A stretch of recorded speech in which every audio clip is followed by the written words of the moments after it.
Okay. Thank you all for being here, both my panel and our audience at home. Thank you, thank you. This is a private panel that we're doing, a special panel that me and my friend Eucharist here thought of doing. Right? We're literally always looking for an excuse to argue with each other. Right? Always looking for an excuse to be at each other's throats. Right? It's our happy place. So yeah, I hope you guys are enjoying your night. If you're watching this on YouTube, please like, comment, or subscribe. Consider just joining and becoming a YouTube member, hitting that join button. Also, we have super thanks now. That's a thing that we have on YouTube. So like, it's like a super chat, but like when you're offline. So consider helping us out that way if you're enjoying this content. And we give you 7 nights a week. We always have, or 7 mornings, because that's when we publish these things. 7 mornings a week. If you appreciate having this content on a regular basis, be so kind, help us out, help us keep us sustainable. Okay, I'm going to introduce our kind guests, starting with my man Eucharist. Eucharist, how are you? Oh, I'm doing well. How are you doing tonight, Brian? I'm doing great. You know, I got my friend Eucharist here. All right, so yeah, you're talking about anime. You're in your happy place. You get to disagree with me, probably. It's like, it sounds great. Yeah. No. Anything else? I mean, since I don't have anything to plug, should I wait until my intro to just give like relevant biography for the conversation, or what? Yes. Okay, so cool. we'll do that then. do that. All right. Next, we have Desperado Sensei. Desperado kind of supported this channel and just an overall like cool dude. Nice to talk to you. First time being on a closed panel, Desperado. Thank you for stopping by. Nice. Hi. Yeah, I'm Desperado Sensei. I live in Japan. I have some takes when it comes to education. I teach in Japan and have been here for 11 years now. So I'm in the, like public school atmosphere. So I'm a big advocate for public schools. Okay, thank you. All right, next we have Bagel, who is, I think you've been here before, being on like the open panel or something. So Bagel, thank you for stopping by. Welcome to our closed panel. How are you? I'm doing well. Thanks for having me. I really appreciate you letting me be on this panel. I will get into it, I guess, in my intro, but yeah, thanks. Thank you. Next, we have another person who is brand new to the channel. We have Ginger Ramoth. Am I pronouncing that right? Yeah, you're pronouncing it perfectly. Oh, wow. Shot in the dark. But anyway, thank you for stopping by. I had heard them talking previously in another context, and I reached out. I was like, hey, do you want to be a part of this? She said yes. I was very happy. So we're all going to get to know her now. So I'm very excited. So thank you for stopping by. Thank you. I'm Ginger Ramoth. You can find me on Twitch or on Twitter at the same name.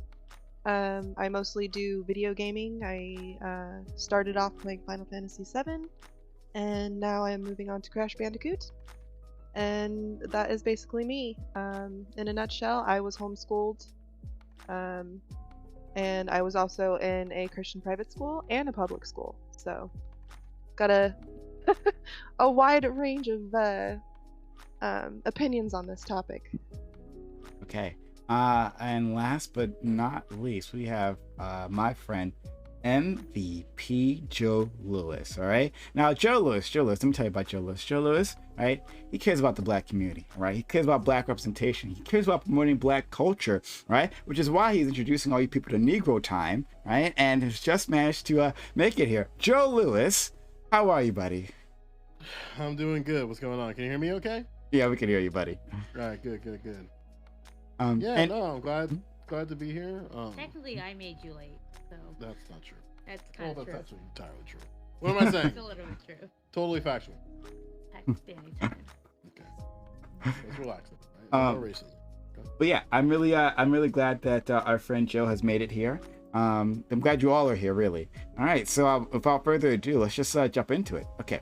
And thank you for being here, Hadith. I want to acknowledge you. Excuse me. Hi. Yeah. Nice to meet you. Again, because I've seen you before. All right. All right. So, let's get this thing up and running. All right. Where did I put the topic? The topic is homeschooling, right? It's homeschooling. I forget where I put the topic. The topic is a discussion on homeschooling, whether you think it's a valuable solution, right? Whether you think that this is actually more harmful than not. I think there are a lot of good arguments on the other side. We have people who have experienced homeschooling here, and other people who haven't, but we'll shit on it any which way, right? So we'll start with the pro homeschooling side, and that'll be my man, Eucharist. Eucharist, please. Yeah, sure. So, as with some other people, I was homeschooled. I was homeschooled K through 12, and then I went from there to a small religious private school for undergrad, and went straight from there into a PhD program at a large state school. And through all of that, like now I'm here. I'm an educator at the college level. I lecture in college classes. But before that, I worked for like doing online curriculum development and program management for an online high school program. So I've seen a lot of different angles of education at a lot of different levels. I was one of, I don't know how many homeschoolers who came out of it with a pretty positive outlook on it. As you guys probably know, there are a lot of homeschoolers who come out of it with less of a positive outlook. But yeah, I generally, I would say that in answer to the question, I think homeschooling can be and you know often is a good solution or a good alternative, depending on situations. Of course, we can talk about particulars, but I think that a lot of people have a lot of misconceptions about homeschooling or just lack some information, and so I think we can get into that and talk about that a little bit, because I think homeschooling works best when it's different than how most people imagine it to be, and that's how most homeschooling is, which is taking place in like these sort of local networking circles that look more like kind of ad hoc, slightly informal schools than they do like the stereotype of like just your mom sitting down and teaching you the Bible or something like that. So we can talk about all this stuff about like socialization and academic rigor and abuse and all these things that come into the conversation. But I think a lot of those things are already dealt with pretty effectively by the homeschooling community. And I think there's good, you know, relatively decent research coming out to support that. I think that the conversation is relevant, and I brought this up to Prime originally because homeschooling has exploded during the pandemic. So the U.S. Census Bureau's household pulse survey in 2021 showed an increase from the beginning of the pandemic. About 5.4% of U.S. households with school-aged children reported homeschooling in the United States. By the fall of 2020, 11.1% of households with school-aged children reported homeschooling. That means it's 2021. That's 2020. Fall of 2020. So there's a 5% increase, double basically the number of households reporting homeschooling during the pandemic, and it looks like this might be kind of sticking around. There's some people reporting that they're planning to continue throughout. So I think it's relevant to talk about. I think it's important to talk about as we enter a new post-COVID world, and we try to deal with like education policy after that. Thank you. Desperado Sensei. Muted, buddy.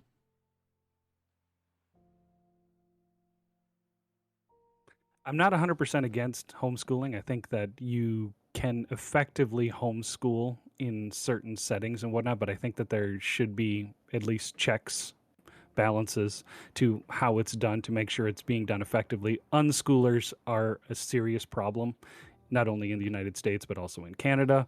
You have, what was it? I actually was homeschooled for a year. My parents converted to Society of St. Pius X Catholicism, and decided that public school education was evil and that I needed to be homeschooled for a year while they found a school to send me to. During that time, my parents quite literally got all the books and stuff that I needed, made a list of things that I needed to do during the day, and they literally left, and I did self-study for almost an entire year. And there really was no teaching actually coming from my parents, but they had all the curriculum. They had all of the books. They had all of the materials they needed. They just were working at the time because our income wasn't high enough for one parent to stay at home to actually teach the classes. And I was basically left to self-study for an entire year.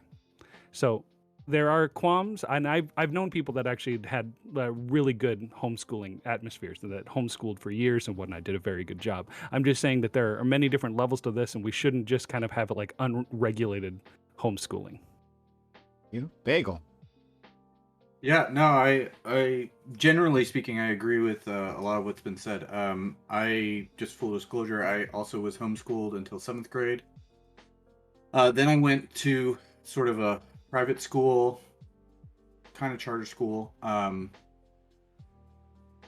then finished actually my high school doing a dual enrollment at the local community college where I got my associates as well. Um, and definitely my mom was a teacher. I long term want to be a teacher, particularly at the collegiate level. Um, and when it comes to homeschooling, I would say probably the biggest thing that stands out to me is the misconceptions that a lot of people have. Just the average person doesn't understand how it works, but at the same time, there is a really serious need for responsible homeschooling, because there's a lot of like um, just really crappy versions of and ways that people actually enact it, and so I would largely agree that having some sort of regulation in place so that people are actually um, educating is really important. I would also say that as far as sort of my own bent or perspective, I'm definitely more philosophically minded. So when it comes to policy, I'm happy to talk about it. But philosophy is definitely more in my wheelhouse. So I'm also interested to hear. Particularly, I'm excited that we have so many educators actually here on the panel. But I'm excited to hear what people think education is fundamentally for. And I think that answering that question will give us a good groundwork from which to then discuss homeschooling and understand what homeschooling is and what it should be. Anyway. Ginger, please. Okay, so I was in a public school until I was in junior high. And then from the time I was in junior high till I got into high school, I was um, in a homeschooling setting. And when I got into high school, I was in a private Christian school. My homeschool setting was a lot like Desperados, where my parents gave me the curriculum that I was supposed to use and up and left. There was nobody teaching me. I was set to basically, at one point, I was even grading myself, where I had to go over my own tests, and it was a nightmare. And for somebody who grew up with anxiety, it was way worse, having to deal with that and learn to teach myself on the side while my parents were at work. Um, my feeling is that homeschooling is as good as the household that it is in. Um, I believe that a lot of people do not get schooled properly at home, um, and it's unfortunate to see it happen when there are certain things set in place in certain states to allow for making sure that they're properly taught, properly educated, properly integrated with children, properly.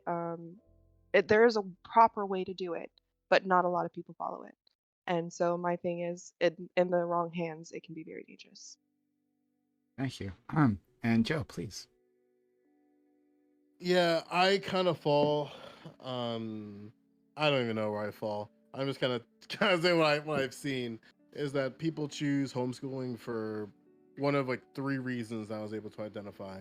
One is this idea of children's liberation, something that I do support, but also like on top of that, the progressive aspect of it, the idea that children should decide what they want to do and in their development, build a curriculum around their interests as they develop. Then you have I would argue, the predominant group in the United States, which is some level of for religious reasons. That it's kind of like the same aspect that each side of this is I'm going to sort of like lay out kind of believes the same thing, but then their arguments are a little bit different. So for the evangelicals, primarily evangelicals, they'll argue that like homeschooling is like because like you're like the schools are teaching the devil type of shit. That's a very hyperbolic extreme of that. And obviously you have like different sort of variations of how close you get to Satan when it comes to schooling. Some really, really close. It's like, and then you have some that are just like at the grass level and it's like a 90-degree day. And then you have a camp that I find very interesting, which are people who kind of fall into homeschooling by accident. So the schools in their area might not be providing the things that their child needs, so they feel like this is the only option for them. Now, for me personally, I don't believe that the current structure of virtual education is homeschooling, because I consider homeschooling something to be completely separate to the educational system. So what tends to happen is that, and this is kind of why the census number I'm a little skeptical about, is because I'm very curious about what type of educational environment they're giving those children, and is it homeschooling because they're doing school at home, or is this homeschooling that is a unique curriculum that is decided by the parents with collaboration of other different educational institutions and organizations? With that being said, I'm not a cop. I support homeschooling. I think that the things that if I'm gonna say like sort of things that I want, that for people to kind of like understand where my concern lies, is that off the rip, conservatives have a point. There should probably be a Bill of Rights, but I think there should be a Children's Bill of Rights specifically for homeschool students, talking about the different issues that would occur in a home setting that would be different from a school environment. For example, if, like, I'm going to be very hyperbolic here, but this is a reality, if I get reprimanded by my father for something that I'm doing educationally, and let's say that wouldn't fly in a classroom, there should be someone in there to make sure that there isn't any, I'm going to say abuse happening, but we can probably like sketch that a little bit more in the open. But my concern is that the protections that exist for students that was a really sloppy sentence, I'm so sorry. The tools that students have to succeed in a public school setting or even a charter school setting should also exist in the homeschool setting, which is going to require some level of, I'm going to say the word that's going to piss off righties in chat, some type of oversight over this thing, but not oversight in the same way that we can, as we see it, right? Because the issues for homeschool students is going to be totally different than the issues for public school students. And I'll say that for now. I think, do you have anything to add? I mean, it's nothing useful, but the only person I know that's homeschooled is my favorite wrestler, and she said she just Googled all the answers online because her mom was too busy to pay attention. So it's not the case for everybody, but I don't think you're wrong about oversight. Sure. Kids need a little bit of structure. A little structure. From anybody. And sometimes it's not always going to be the parent. Especially if they're too busy.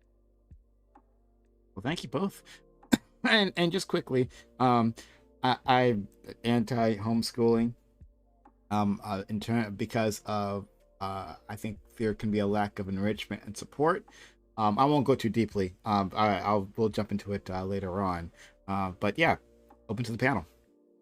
To what Joe just said about the census thing, so there is, in that survey, there was like a clarification question. So it was, are you schooling at home, outside of the normal school setting? Yes. There's a clarification question that's like, would you say this is, virtual online learning through the public school system? Would you say it's this? Would you say it's that? It like filters out the people who are doing like virtual learning through the K through 12 system. So even accounting for that, it's a 5.6 percentage point increase. Now, whether or not that sticks around, I don't know. But yeah, I have more to say, but I just wanted to address that right now. And I would add to that. So I actually work currently I do some fundraising for a nonprofit that helps homeschool families. And a lot of the new data that's come out, particularly post COVID, or immediately after COVID, is that they don't necessarily ask precisely how many children are being homeschooled as opposed to households. And so this definitely impacts how we interpret the numbers, because there's a lot of families who have a special situation. I'm thinking particularly of a child with like special needs or something like that, or even just for whatever personal reasons, it's easier for them to be educated at home. That one of their children is educated at home while the other children goes to public school or private school or whatever it is. So that's another thing to sort of keep in mind, I think. I would also add like to Joe's like 3 possible reasons for homeschooling. I think the first one kind of captures one that I've seen a lot, which is there are people who genuinely think that they can provide a better academic situation for their child for whatever reason than their public school district can. Maybe they can't afford to private school, but they think homeschooling through whatever resources they have available, some combination of like community college classes, online classes, local teachers, whatever, they can provide better academically than they could in the public school. To the point about like I think you're right, the majority is like religiously motivated, but that's a declining percentage. So like I worked for a nonprofit for about 4 years in homeschooling, and in that time while I was there, like the numbers of people who were reporting homeschooling for academic reasons or something like special needs rose kind of dramatically, and the numbers of people who were reporting homeschooling for exclusively or primarily religious reasons were on the decline, and I think that's probably going to continue to be true going forward. But I'm interested in Prime's with the 2 things you teased about like your problems with homeschooling, because I think they're important. I think that might go to like kind of the crux of some of our disagreements, right? Like, what is it that is lacking from homeschooling, or what is harmful about homeschooling that if you think it should be at least heavily regulated or even abolished, what motivates that? I think it's sort of a question we need to drive at. Well, it's not as if I can't imagine homeschooling done right. We have some great products of homeschooling that I know. You, Chris, one of them right there. I had a friend who was mostly homeschooled until like high school, and his parents sent him in there. But he was a very smart, very capable individual, right? A little on the weird side, but whatever. But still, so I can see that it can be done right. So one, lack of resources. Time is a resource Desperado and Ginger have been pointing out, but it's more than that. It's like what can you do? Like when in a school setting, in a public school setting, there are plenty of ways to enrich a child experience, right? And it can be simple things, just by being exposed to different people. Right? That shapes a person, hopefully for the better, but it shapes a person. It gives them the ability to work within a team, right? Like maybe you can provide that at home if you have other kids coming inside that homeschooling setting, right? Or maybe you have family members and you can have like team building activities. That's a possibility, but all of that is harder. All of this is a harder climb, and there's some people who won't meet that barrier. Right? There are just several barriers that keep people from having a experience at home that is equal, that's comparable to what you can find within a public school. When it comes to support, and it's something I've argued with lots of times. I've argued about this, especially with like the GSU Gambit. When it comes to homeschooling. Like a person's biases, right? The biases of the parents come out, right? Joe Lewis already was talking about like that majority group within the homeschooling realm that do it for religious reasons, right? I don't want to be the gay kid who has to go through that and not hear about gay sexual health. And it's not as if within a public school you can't have teachers who are hateful, right? Who are exclusionary. Absolutely, that's going to happen. But the thing is, you got many chances, right? Like with each teacher, that's a different chance for a person who's going to be understanding, who's going to be supportive, could be that person who inspires that kid to do better in life, right? And when you know that they're worth it. If you're at home, then it's just your parents, and good luck with that, right? So that's just I guess a basic intro into my thoughts there. Desperado? You can fire, suspend, and and reprimand a teacher. You can't do that to a parent. The other thing is that when we're talking about resources, like granted, there are public libraries around, but a lot of them are actually closing down. So when it comes to actually like at a school setting, you have the school library, which is an infinitely great resource for learning. I am a huge proponent for free voluntary reading. I think it's one of the most absolute best things that kids can do when it comes to like education in general.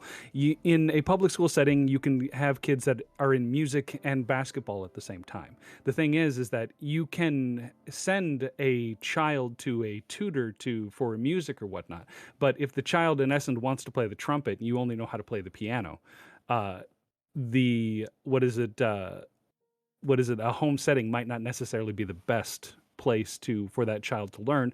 And if you have to send that child to a tutor, that's also money out of pocket that maybe not other people would have the chance to do at the same time. You also have like art supplies. Like public schools are just full of different art supplies that you can use, whether it's going to be different types of canvas, different types of paints, charcoal, all that stuff that you need. There's also the industrial arts. There's many different facets in which public schools have all these resources available right there that a homeschool setting might not necessarily have, or they would have to spend lots of money out of pocket in order to get the same results. Let's go to Bagel, then you, Chris. Yeah, so I think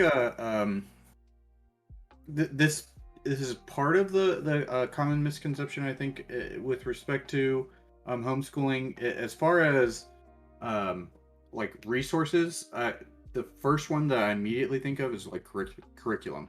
And so if there are just this is also a barrier. This was a huge, particularly issue during the COVID thing, and when a ton of people were deciding to homeschool, is that they were like, well, I don't even know how to even begin. Like, how do I pick out a curriculum or something like that? And there are a ton of, like, hundreds of private companies that have developed curriculum. A lot of them are faith-based, as has sort of been talked about, but a lot of them also aren't. And so in terms of getting sort of that fundamental first starting point, curriculum is out there and it's available for people pretty easily. It's not that hard. You just have to have basically an internet research ability, and then you can find stuff. And then as far as like more broadly speaking, particularly some of the stuff that you said, Prime, but it makes me wonder what is, like, when we think about sort of elementary, middle school, and high school education, what is it that we're driving for? Like, what are we trying to get out of it? Like, what are we equipping people to do? And I think sort of cultivating citizenship, but then also just sort of a broad level base of knowledge from which people can then go out into the world and do different things is sort of the core of it. And whether or not that is achieved in homeschooling, it largely depends upon the community in which you find yourself. So I would say that something that sort of is off the bat when it comes to homeschooling that is sort of fundamentally wrong-headed is this idea that you just are doing it on your own.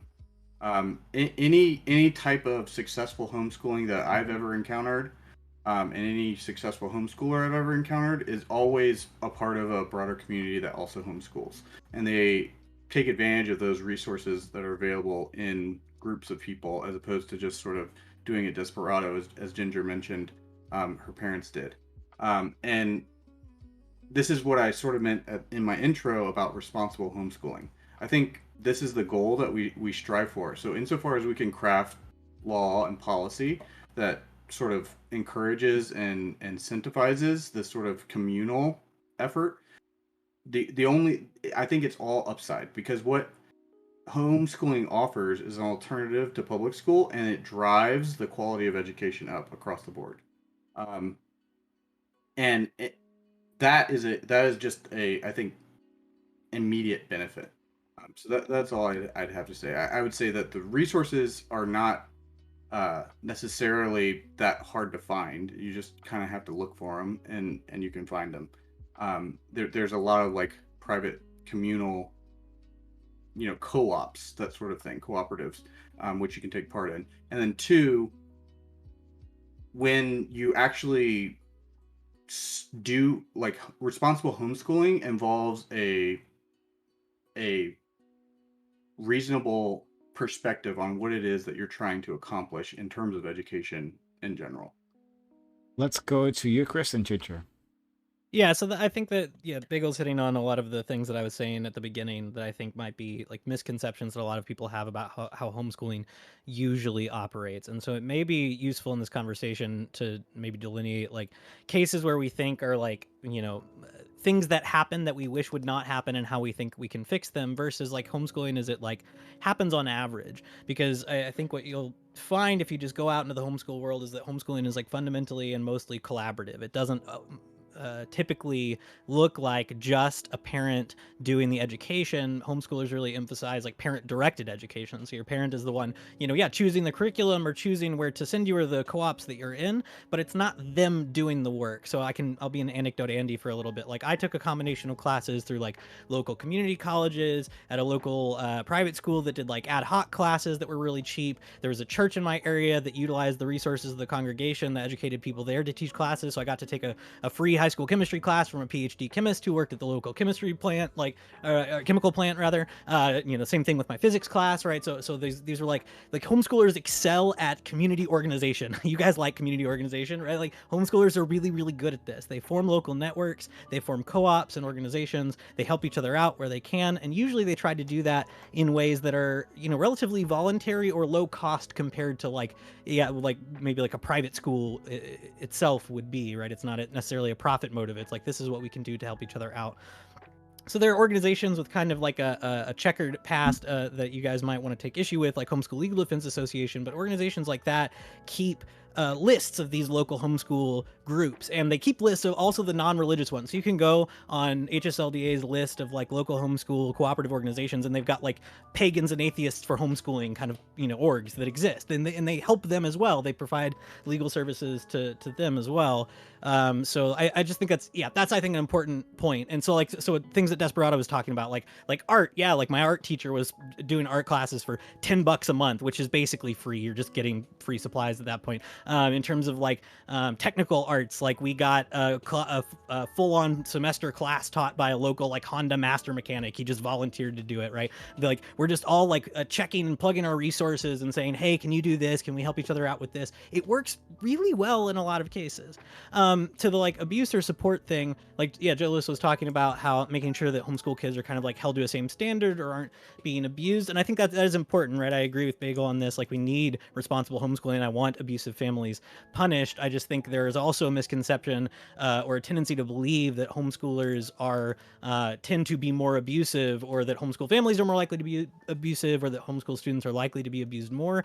The evidence on like abuse in public schools in the United States is not great, right? We don't have a lot of data on it because like any bureaucratic organization, that kind of stuff doesn't make it to press a lot. But the studies that we have on it, like the Department of Education Commissioner report in 2004 on educator sexual misconduct, and it's not good. And so the same woman who did that for the Department of Education, Carol Shakeshaft, still does research on this, and it's hard to study. It's hard to study for homeschooling and public schooling. And her like research presently, she did a presentation at a conference at Harvard last year on the pandemic and the future of homeschooling, and she basically ended up saying like, we just don't have enough data, but it doesn't seem like there's like any greater likelihood of abuse in public schools versus homeschooling, or homeschooling versus public schools. It's just like, it's kind of a shrug emoji at this point. So I think we need to be careful if we want to like make policies prescriptions based on what we think is happening. We need to make sure it's actually happening, and if not, then we need to figure out what is actually happening and have policy prescriptions that are tailored to that. So I'm not necessarily skeptical of like the numbers and whatnot with that, but I like the part of it that actually is kind of like skeptical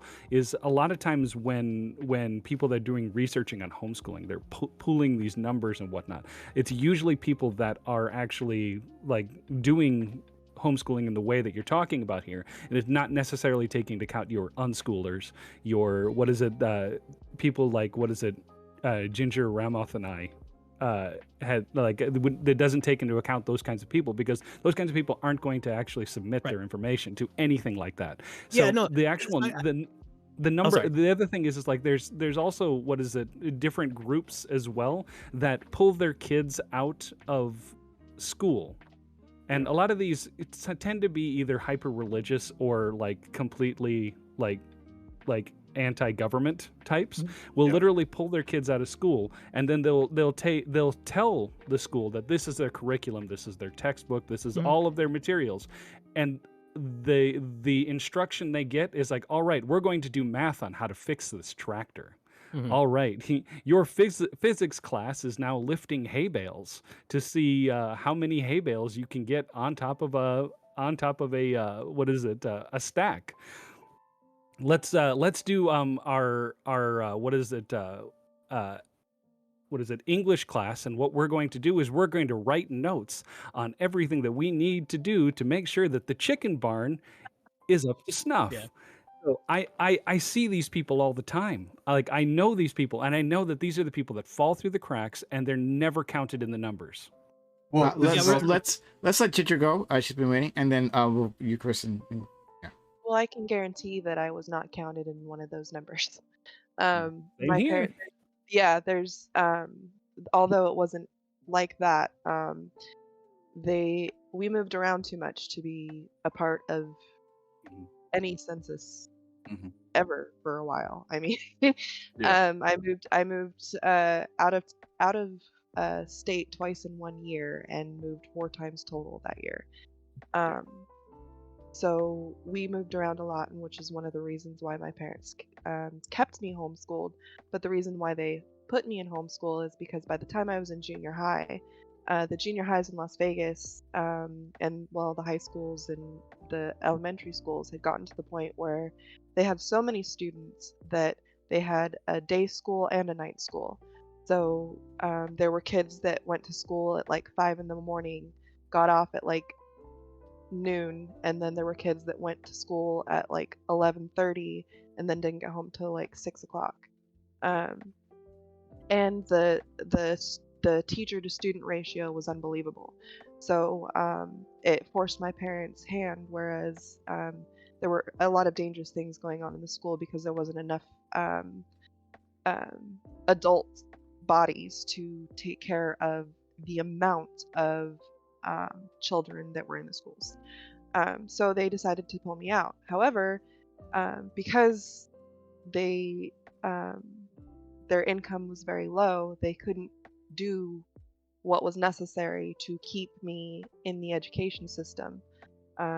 They didn't have time to take me to these extra classes or like sports or anything like that. So if there was anything that I wanted to do outside of the curriculum in front of me that I was teaching myself, was all on my own time. Like if I wanted to go to soccer, I had to find some way of paying for the soccer uniform and getting to and from practices and games.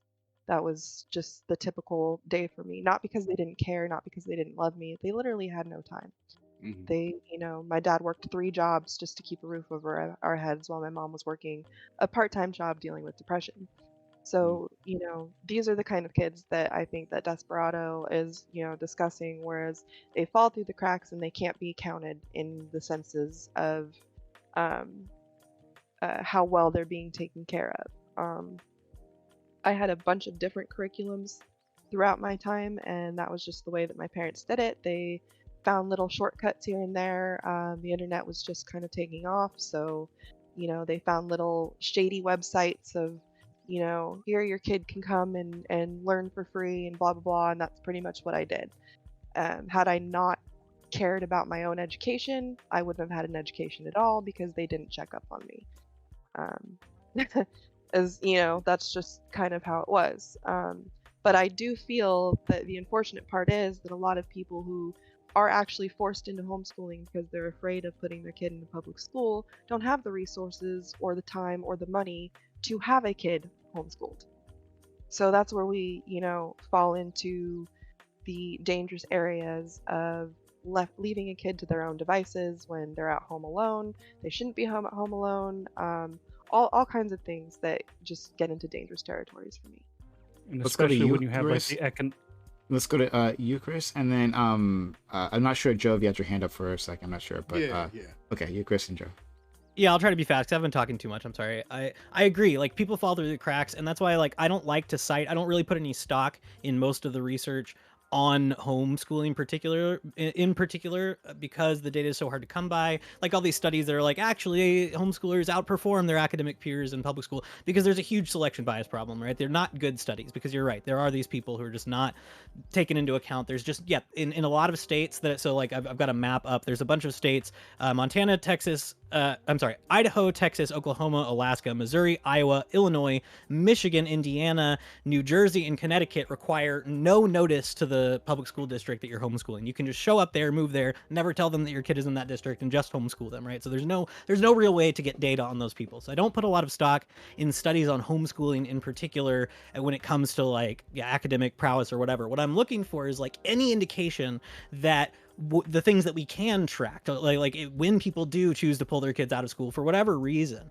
is that a predictor for abuse different than just like an average family with their kid in public school that could just be neglectful? They're just ignore whether or not their kid's going to school, that kind of thing. It doesn't seem to be. At least there's not good evidence for it right now. The other thing is like the privilege question, or people in chat are saying like, well, that's just if you have parents who don't have to work 9 to 5. That's true to an extent. I don't want to deny that, but also like what I'm saying about community organization, like that exists partially to help prop up the people who couldn't ordinarily afford like private school and can't do the education themselves. So again, like I'm anecdote Andy in a little bit, but like my mom was a single parent working full time for a big part of my high school education, and I was still homeschooled or parent directed education because we had all those resources around us, because I was taking collaborative classes with other families and organizations. So she wasn't doing the educating. She didn't have to be particularly well off, but it worked in that case. So Joe Lewis. Yeah, so we've been listening for a bit. We're gonna tag team on this. So my point, and something I guess like the prescriptive thing that I want, which is kind of scratching a lot of things. Like again, this is all predicated on I think there needs to be explicitly. I would even go as far as a homeschool bill of rights. I think you need a student bill of rights. So like if there's something that you can do at like a federal level, is have a children's school, like school age children, or however you want to word it, bill of rights of just like things that students must have. And then it would be up to the states to figure out, okay, like how do we adapt this with that bill of rights as a backdrop. With that being said, something that I forgot who knocked on the door. Maybe it was Ginger. I want at the local level that, and this might even be like a federal thing, is that if you are looking to homeschool your child, that's fine, but you don't get to be excluded from the resources that public school children have. For example, something that let's say Ginger wants to play soccer and she doesn't know what to do. Congratulations. You are affiliated with a school district, the local school district in your area. Within the school's roster, you still have access to guidance facilities, you still have access to nutrition facilities, but in the grade, it just says homeschool. That can work for a lot of different reasons. It gives people who want better data and information about homeschooling a centralized way of finding these students. It also gives parents who want to homeschool their children a centralized way to have some type of collaboration with professionals in the field of education.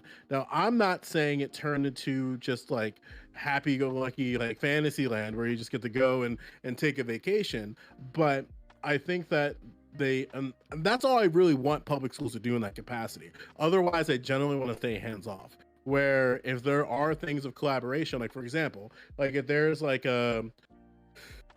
right now it's AAPI Heritage Month, and let's say my student is interested about the event that's happening during the lunch hour, during the school day, they have the ability to go to that.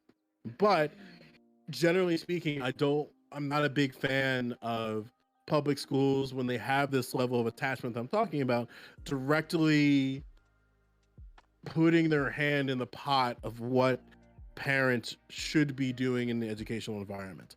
Now, there's a lot there that's deep. It's deep with archaeology that we could go into, because obviously there's questions that have to be answered with that. But I think that's like a decent like way of I guess a decent starting level of approach. Can I ask a random question? I'm sorry. So I went to public school and I learned English there. I was born in the U.S., but my parents are Pakistani, so they were not so good at teaching me English. I knew the alphabet, but that was about it. So I went to public school and I learned English.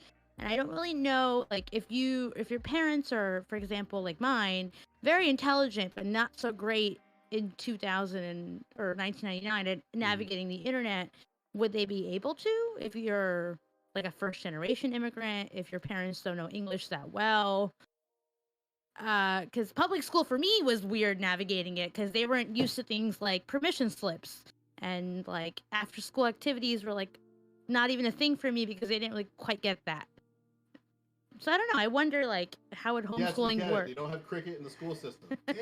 We don't play cricket. We kind of do, but I just yeah, wonder. you kind of do. I know.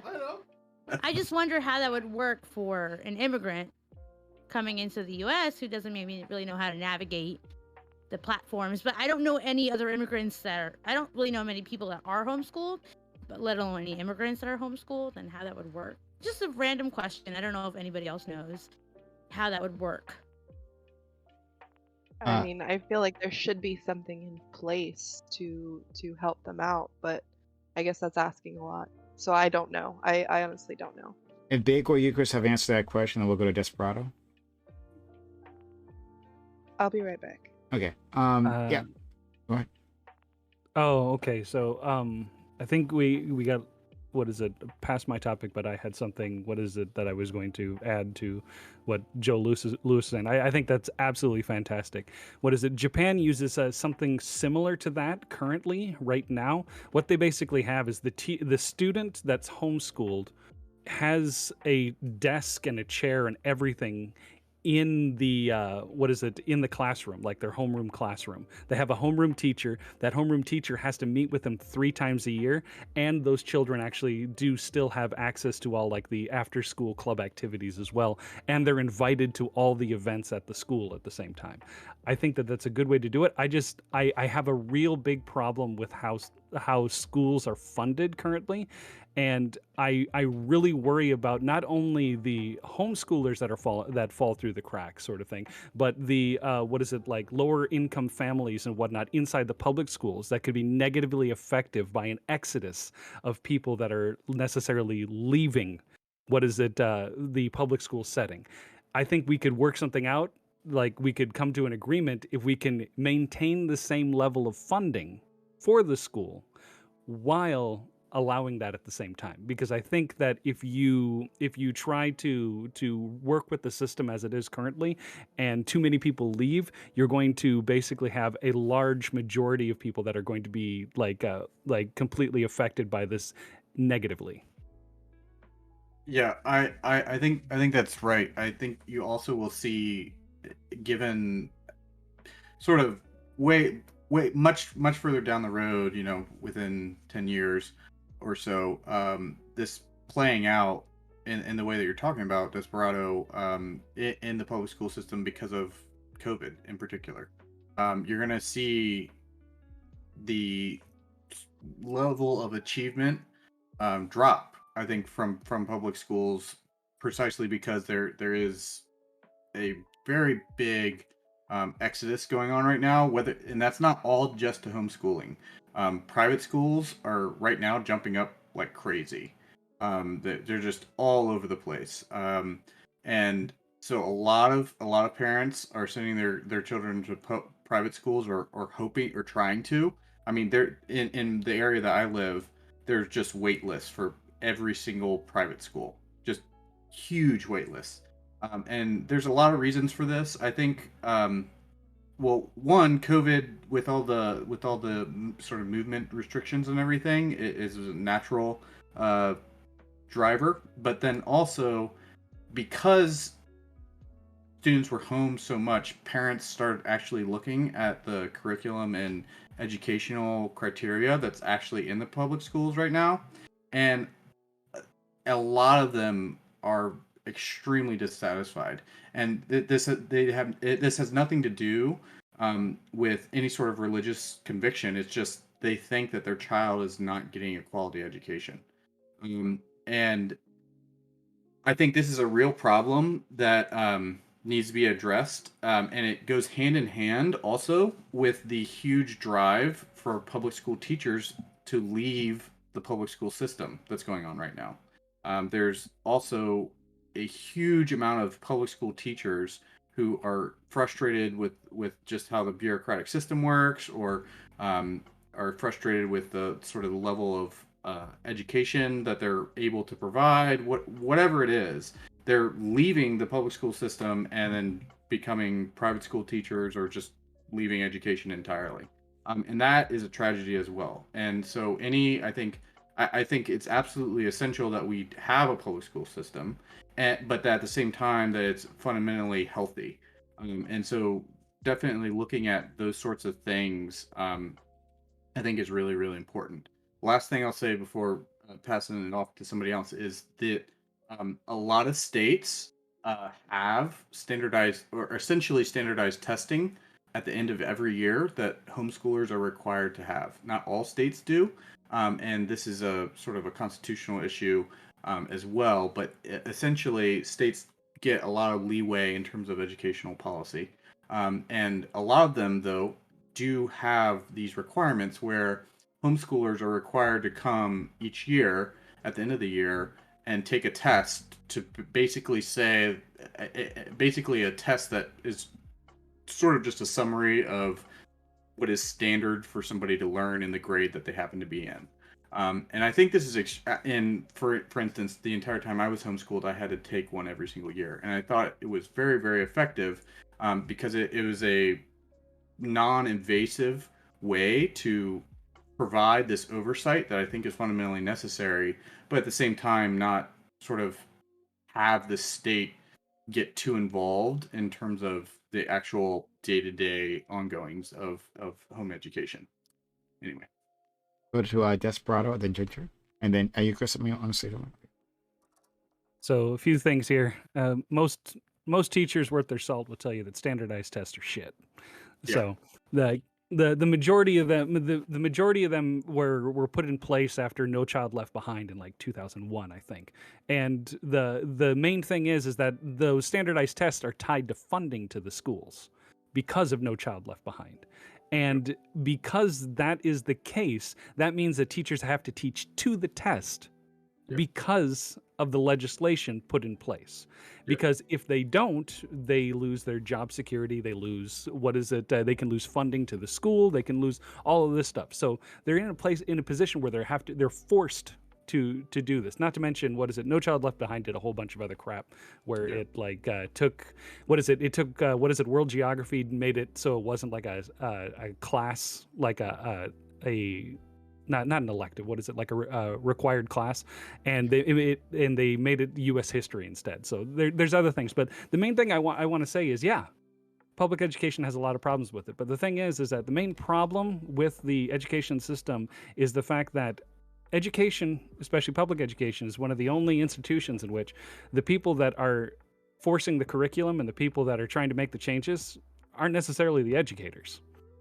So the thing is, the state is literally telling you what you have to write. Now, the people that are in the state houses and whatnot that write all this information and whatnot, they probably are not, educated in education theory or even have a degree in education whatsoever. Or if they do, they basically have to, compromise with whoever's in the room and whatnot. Yeah. Then again, you also have parents and whatnot who think that they know more than the teachers, basically forcing different types of curriculum on the teachers that doesn't necessarily work well for the teachers. So in essence, in kind of an analogy, it's kind of like if you have a chef that's supposed to be working in a 5-star kitchen, and the the owner of the kitchen is sending you half the materials you need to make what you need to make. And then the customer is telling you how to make the soup. Then when you make the soup and the customer gets it, then they complain it's not 5-star. And that's quite literally what one of the major problems with education right now. Let's go to Ginger, then you, Chris. So what you, Desperado, what you spoke on about, not everybody is basically up to teaching. Um, Yeah. and I feel like if parents are of the mind that their child should be homeschooled for the specific reason that they're not sure of what they're being taught in school, that it's not due to, you know, bad schooling or bad zoning areas or whatever it is, that it is something to do that they're just worried about their child, that parent then should then have to go through a course of some sort before being allowed to teach their child. I feel like if a teacher has to have a degree to teach, I feel like there should be some sort of certification behind a parent teaching their children. Just because you're a good parent doesn't mean you're necessarily a good teacher. Just because you can teach your children certain things does not mean that you can teach them their education. Um, there are those rare parents that have the ability. There are even people who don't believe in certain things that the school is teaching them that still teach their children that curriculum. I actually know somebody who is a flat earther who does not teach his child his own philosophy on flat earth. He teaches them exactly what the school of science teaches him because he wants his kid to be on the same page as the rest of the kids. That is a rarity. That doesn't happen in all homes. Um, the fact that you can put down your own self entitlement and your own self awareness and put it aside for your child and the well being of your child is not something that every parent is capable of. And I feel like maybe teaching a class for the emotional development of your child, as well as the emotional development it takes to be a teacher, is necessary and is overlooked. And I feel like if that's something that parents want to do, then they should have to take a certification course on it. You, Chris. So two things. First, back to what Joe Lewis said. I agree. I like this has been a thing in policy for a while. States have been passing things that they called like Tim Tebow laws that let homeschool students in districts, make use of like athletic resources that they're already kind of technically paying for. Although this is like as Desperado mentioned, this is kind of a school funding issue, right? Because in some areas, not every area, but where I was from, your school district level per student funding was based on butts and seats on the first day of class. And so this has come up actually in like legal cases where certain like district superintendents or whatever will, like when in a state where a homeschooler has to provide notice before they homeschool, they submit their notice. They're supposed to get, their certification from the district, and the superintendent will say, "I'm not going to sign this until your kid shows up on the first day of school, so we get that money that you're already paying, and that's in our budget, and then you can do whatever you want. I'll sign it, whatever." So that's a weird structure, right? That you just like, as long as the kid's there, button seat first day, they get the money, and then they can disappear, go into the homeschooling system, whatever. Like, yeah. So if we had a system where, yeah, in my school district where I was homeschooled, that really shitty county school had gotten that per student money for me anyways, probably would have been better for the school. I could have had some resources that I didn't. Although I will say, like, as I mentioned, like we had a pretty decent cooperative organization. I had like athletic resources and stuff much more cheaply than some other homeschoolers might be able to. But again, like it's kind of an outlying case. Well, It's to add to my point, do you mind for a second? Just yeah, go ahead. I feel like uh, not a lot of homeschooled parents are aware of that there are helpful organizations out there, and I think that's detrimental as well. I feel like there's something else that should be added on to this course, knowing about these helpful places that you can go to find resources for your child that is homeschooled. Yeah, I mean, again, there's a selection problem here, but like I've just talked to so many homeschool moms on the phone doing customer service for online classes, and I don't know if I know anybody who's more like neurotic and obsessive about the research that they do on stuff than homeschool moms. Obviously, as we've seen with like anti-vax stuff, that's not necessarily a great thing, but like just in the sense that I think we might be underestimating the number of people and who are able and willing to find those resources. Like they're out there and they exist. exist, and there are tons of people who are really helpful at plugging people into those. So like the same church that I mentioned that I took classes at, they publicize in our city like once, like at the beginning of every school year, they host this big open thing. They provide dinner, and it's just like, are you interested in homeschooling? Here's how to do it in our area. We'll plug you into all the resources. Here's everything. They provide literature, curriculum, everything. So like that stuff exists if you can poke around a little bit. But yeah, sure, I think it would be great if more people knew that. So to the I think going back to the question Bagel asked at the beginning, which I think is really important and goes to some of the concerns that people have, is like, what is education for? And specifically, what are we fearing that children are missing out on if they're pulled out from public school? Like, what do we think they're missing? And so we talked about some maybe problems with public education that we want to fix, but is there something extra that these students are missing? Like, if they go to a shitty public school that we already admit has issues, is that better? And if so, why? So to the teaching to the test thing, right? Like, that's a problem in public schools. It's not necessarily a problem in homeschooling. I also was in a state where I had to take tests every year. Like, we didn't give a crap about the tests. We just had to do it at the end of the year. And the students that I knew did, you know, pretty well on them. We never had a problem with it. Our students weren't dramatically under the state averages, at least. Again, there are outlying fall through the cracks cases, but,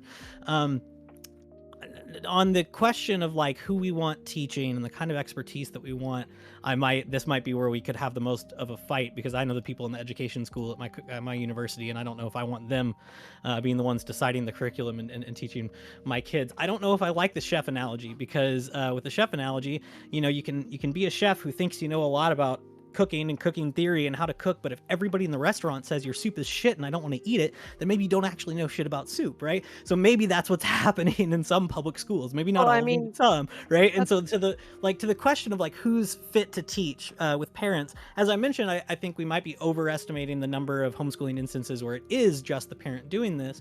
But even if it is just the parent doing it, or even with just curriculum that they're giving kids, I think we might, and I say this as like I teach, but like I think we might tend to overstate sometimes at some level the level of like technocratic expertise that's necessary to do a lot of this education. I don't think.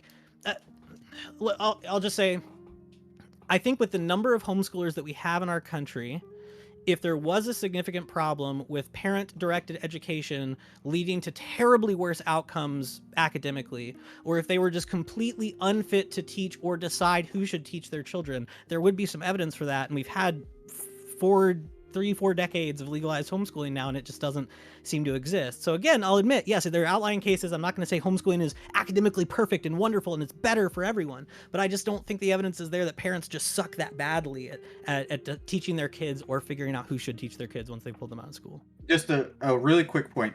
Something that I think, and maybe this pushes back a little bit against what Eucharist said, but something that Joe and also I think Ginger has alluded to, or if not explicitly stated, is that the parent should be involved in a child's education no matter what school they're at. Whether it's homeschooled, private school, or public school, you fundamentally need a certain level of engagement from parents per se. And so if that's a given starting point, this idea of credentialism is not necessarily as complicated as I think it's necessarily made out to be. I don't think that the idea of having parents, you know, acquire some sort of teacher certificate in the same way that state schools teachers do, or public school teachers do, would necessarily be a bad thing. However, it would require adjustments in terms of what is actually required in order to secure such a certificate. Because in a lot of cases, it's sort of a bachelor's degree is sort of like a minimum requirement. But a lot of times homeschool moms don't necessarily have that, even though they are perfectly qualified to homeschool, and they do, and there's a lot of cases where they do homeschool and their children are perfectly well educated. And if you do want to make sure that homeschooling is an option only available to super privileged people, having a degree requirement for parents pulling their kids out and homeschooling them would be one. I'm not saying that there should be like a degree or something, but I feel like if a parent is saying, like, not going for financial reasons or anything, but a parent specifically wants to take their child out because they feel like they can do a better job than, you know, the public school system, then they should have to prove that they can do a better job in the public school system, or at least to uphold the standard of the public school system. Because there are, like, you know, there are like like you said, there are plenty of people who do the homeschooling right. I had a friend who got her homeschooling done right, but I also had a friend whose parents took advantage of the resources that they had, made it seem like they were teaching the kid what they were supposed to be taught, and by the time the standardized testing comes around, they're nowhere near as what the the placement that they should be. So that's what I'm saying. Like there should be some sort of accountability. I Let's just let I've also had Desperado. students. Desperado's been waiting. Oh, So let's get him, and then back to you, Chris, and if Joe or Big want to go on afterwards. Desperado. Yeah, I get what you're saying, Eucharist. I don't necessarily have a problem with people like in homeschooling settings teaching. I'm more with Ginger Ramoth on this, in making sure that they have the necessary ability. Something like a syllabus. What is it? Lesson planning. What is you have? What is it? Certain goal markers and whatnot of like pedagogy that shows like progression and whatnot. I think being able to review those, actually being able to see that, I think that's just basic like understanding. But the thing is like, yeah, there are teachers that have a degree and they can't teach well. I know plenty of them. But True. there's also, what is it? The teachers that can outnumber them. And the other thing is like, I get, I don't want to say I get angry, but I get a little disgruntled when people think that people with a background in education that are basically like they don't know what they're doing, or they're basically like, anybody can do that. Yeah. I would say to you, like, just because somebody's an airplane pilot does not mean they can drive a submarine. Just because somebody is a baker does not necessarily mean that they could cook at like Gordon Ramsay's kitchen. What I'm trying to get at with this is that like a lot of teachers have the ability to make the classroom a lot better. They're just not given the ability by both the parents and the state to do so. And you would probably see major improvements if you had like teacher led like education done instead of mandated education by both parents and teachers. Are you, Chris? And the other thing I was going to say with that, sorry. No, it's fine. The other thing I was going to say with that is that, yes, you may see now that homeschooling is doing better than like public schooling in terms of education, or they may be at the same level and whatnot. But if you were to take away all of those blocks that teachers have currently right now, you would probably see an explosion that might even supersede homeschooling. If that was taken away and teachers were actually given the ability to teach the way that like theory basically what implies how they should teach. Let's go to you, Chris, and then we'll see if Joe and Bagel would like to jump in. Yeah, I mean, like I have students, right, who come to a state university and come into freshman or sophomore level classes and can't write a paper and can barely read. So I think my difficulty here is that in the same sense that there are teachers who can that you said, like, teachers who can teach outnumber the ones who can't, the homeschool families that succeed outnumber the ones who don't. And same for, like, just kids in public education that succeed are, that we're Which doing numbers? all right. Do you have a source for that? I mean, you can look at like, so, okay, here, I don't put stock in the studies that say that homeschoolers are better than average because there's a selection problem, but that selection problem is the majority of homeschooling, right? It is like, we have an explosion of homeschooling. We have a lot of data, and homeschoolers are just not failing. They're just not. So what I'm asking you, or what I'm asking anybody here who wants to maybe more restrict this, why make homeschooling more onerous when you can't show, if you can't give me any evidence that the failures of the homeschooling system as it stands are widespread or worse than the failings of the public school system that we've already admitted, right? So why set up these extra barriers for families who want to do this when you can't show that the problems are widespread enough to where these things are actually going to do anything that you're wanting them to do, or are going to or even match the problems that we see in public education? Well, I'm just saying, like, public schooling covers a way larger and diverse population to me than homeschooling. Yes, So it does. it's tough to compare the two without, like, addressing that fact. Election problem. What? You you're the Oh, teacher. no, I'm just saying. With that being said, too, because I mean, she has a lot has a lot of thoughts, and I she have no thoughts. she has no thoughts. She's the Fabian of this panel, and she's been feeding sweet nothings in my ear about pushback. But anyway, something that I do get frustrated about is it's kind of how do I word this thought in a way that's very gentle. Homeschooling is a breakaway from the status quo. Like it's a breakaway in what we find in especially in the United States, right? If I believe that the public school system, its only job explicitly is to create workers. Like public education, and this is my opinion, just my opinion, that public education in the United States is explicitly designed to create workers. And anything that goes against that idea that this system that we spent billions of dollars and somehow still underfunded to create is not working in the way to create the workers that we want, then there's going to be some pushback. With that being said, I think that, and this is kind of to the fault of the evangelical Christian right, where they kind of fuck themselves in their own foot, or foot themselves in their own fuck. I don't know. I went to school for music. Yeah, But, he's a like, public school kid, so go yeah, ahead. the public school kids, am I right? Jesus. Where it's like they didn't need to spew this propaganda in order to say that this is a good option for school age kids. Like, and this is where I think the problem is, because what Eucharist is knocking at, something that frustrates me is that there's so much propaganda within homeschooling that I don't even think you need. I think that this is a very sellable product on its own. But because there was so much legislation, a lot of different administrations, that they just push this idea that this is the way that we do things. And then finally we're at a point of like, hey, the internet's kind of fucking awesome, right? It's like, yeah, you boomers didn't have this shit. Dominoes. And so now it's like this new wave of how we, like, the way that we educate ourselves and the way that we're looking at education is changing. But homeschool is that thing that's always existed. We've accepted it to be like a thing that's a good option. But by and large, when it finally comes to expanding that thing, you'll see,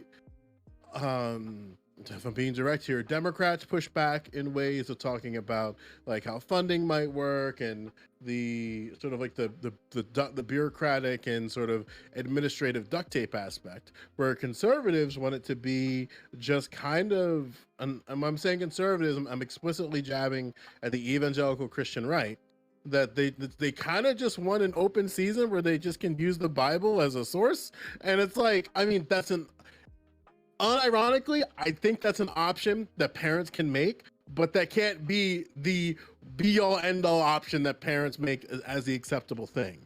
So I do think that there needs to be collaboration with educators to help with parents, but I don't know where that line might exist. You had something that you mentioned? No, my only I had a question while you guys were talking, because I was not homeschooled, is where the curriculum usually comes from, because I actually don't know the answer to that. So does it vary by like state to state, district by district? It's parent to parent, really. So it's gonna depend on what your family or whatever co-op organization you choose decides to use. But I mean, yeah, Bagel is right that I think you would find if you just did did research on the number of publishers of homeschool curricula and like what they look. Yeah, I think they're primarily religious. There are several like explicitly like irreligious, like or non-affiliated publishers that exist to fill that gap. But yeah, if you just go to like a homeschool conference and you walk around the tables, which offer tons and tons of different curriculum, and they'll all tell you why they're great, most of them are going to be religious for sure. And it's sort of open to parental choice. All of those will generally fulfill whatever requirements you have in your state. Yeah. Bagel, if you want to jump in, then Desperado.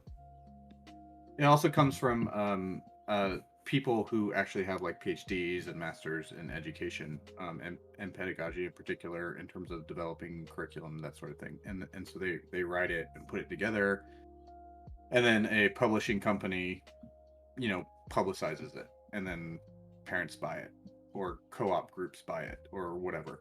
And a lot of like even public schools will sometimes buy it. the curriculum essentially comes from the same place that it does anywhere.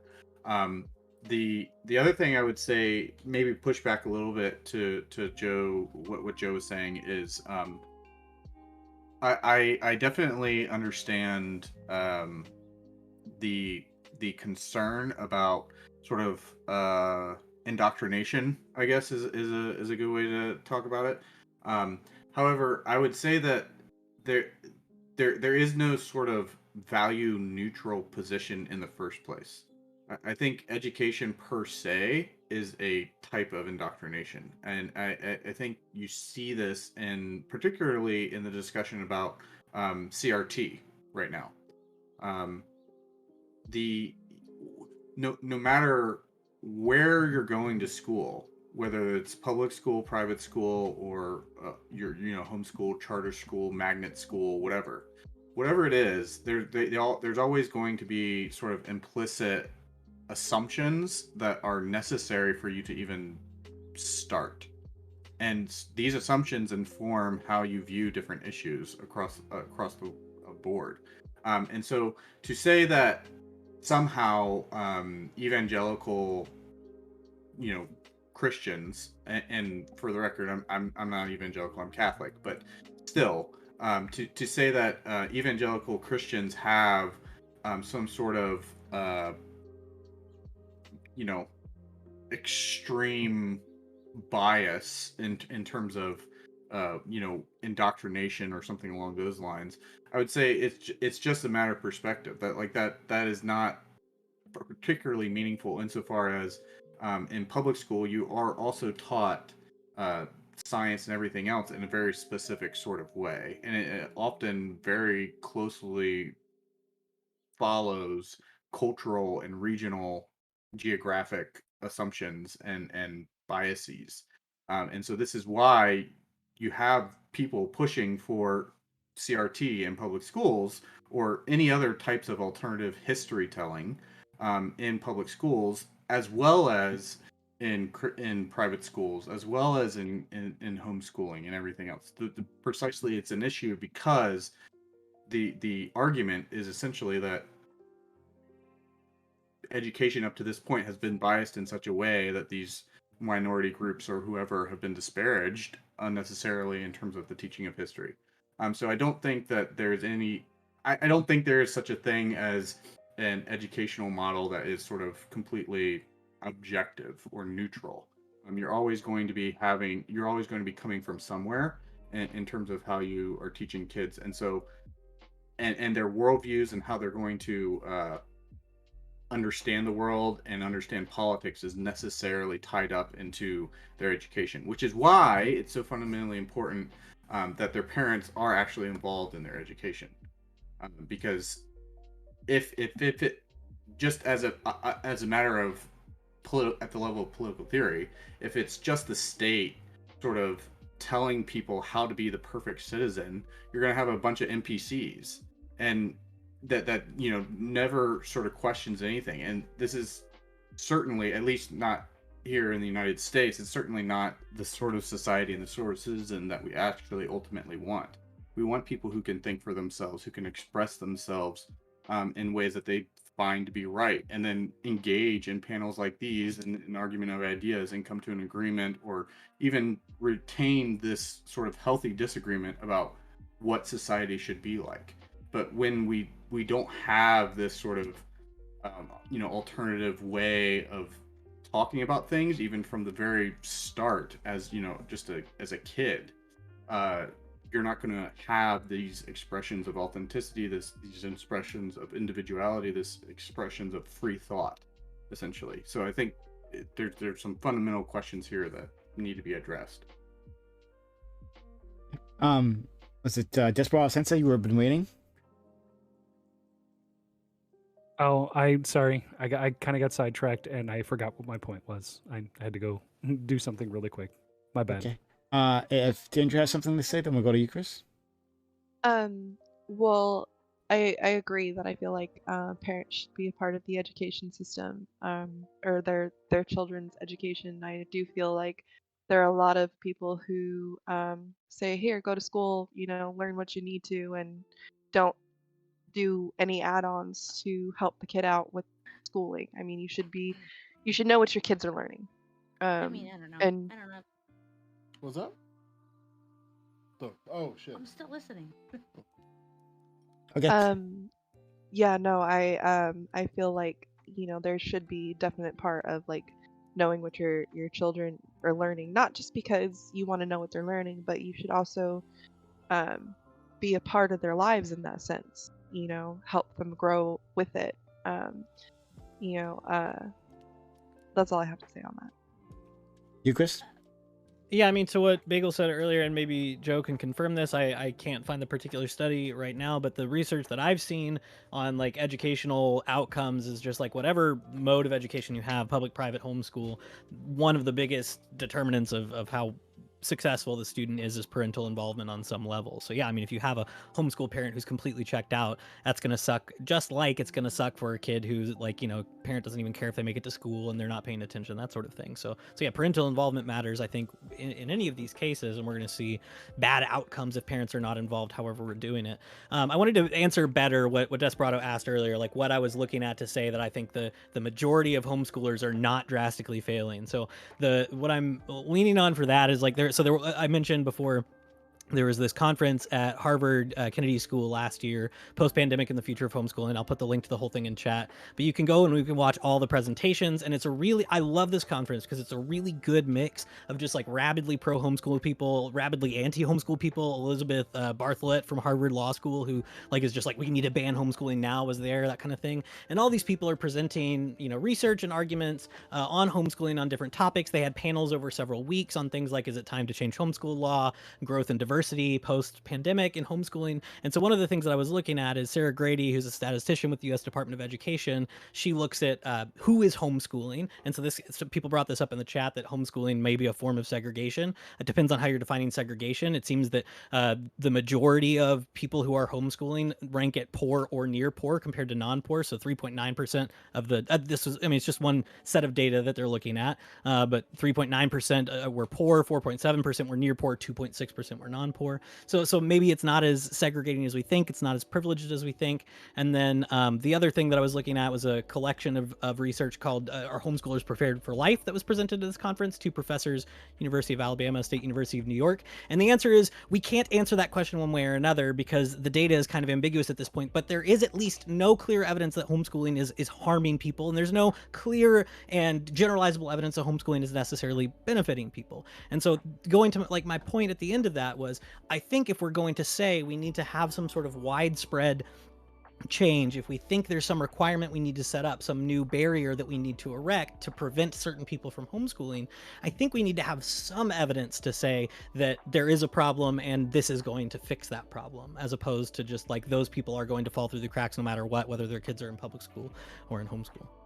Yeah, like that's why I'm really big about the centralization within school districts. Like I think like that's like I can't like I'm spreading my propaganda, staying on script. Like that's a big thing for me, of like giving homeschool students resources, and that's gonna make some public school students and public school parents uncomfortable. Where it's like, why are we doing this thing for people who are not paying into the system and all this other sort of like nonsense that you can kind of iron out if you go to a council meeting. But it's just that we need better information and better data first and foremost, and that's going to come with collaboration of a lot of different programs and different facilities, where you're going to have to collaborate with the Department of Education, not only the federal Department of Ed, but also every local, when I say local, every state Department of Education and every school district. So you're going to have to, spend a little government money to get some research going. Because this is, again, like I think this is an important option for parents to have, like different ways to educate your school age children is fine, and we can iron out like the definitions of what a school age child is. Like for me personally, I put school age child between the ages of 4 years old and 17. That's gonna vary from person to person. But I'm pretty sure, like, you can get a group of people to wrap their heads around like a unified, agreeable age, and then you can create policy that's built around that definition of school age children. So then that way you don't have situations of like, well, I don't want like Billy to just pad his football stats by being a homeschool kid. That type of nonsense. Because one thing I do want is to have homeschool kids the ability to be involved with other school-age kids, and I think you need to use the things that are within public schools as a vehicle to do that. You were saying something about fuck, what was it?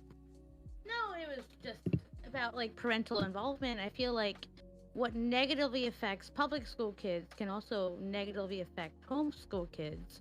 Like if your parents, for example, they mean well, they want you to have a good education, but they're extremely conservative in whatever way. That could be in the westernized way, that could be in the immigrant way, in whatever way they are very conservative. That definitely affects how you're raised and what they want you to learn.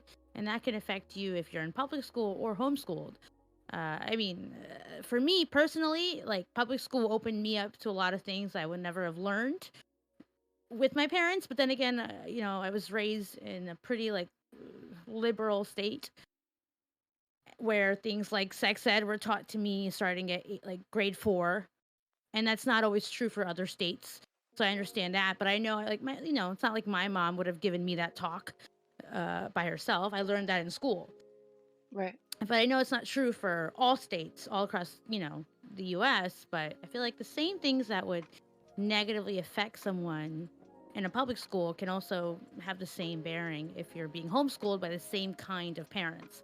So if we're talking about parental involvement, that could be either good or bad, depending on who your parents are and what they believe in. That's true. I mean, I can see from your point of view saying like, well, if my parents know that I'm learning this or that, then there's more likely chance that they'll either, stop agreeing with me being in school, or it makes being at home a lot more difficult.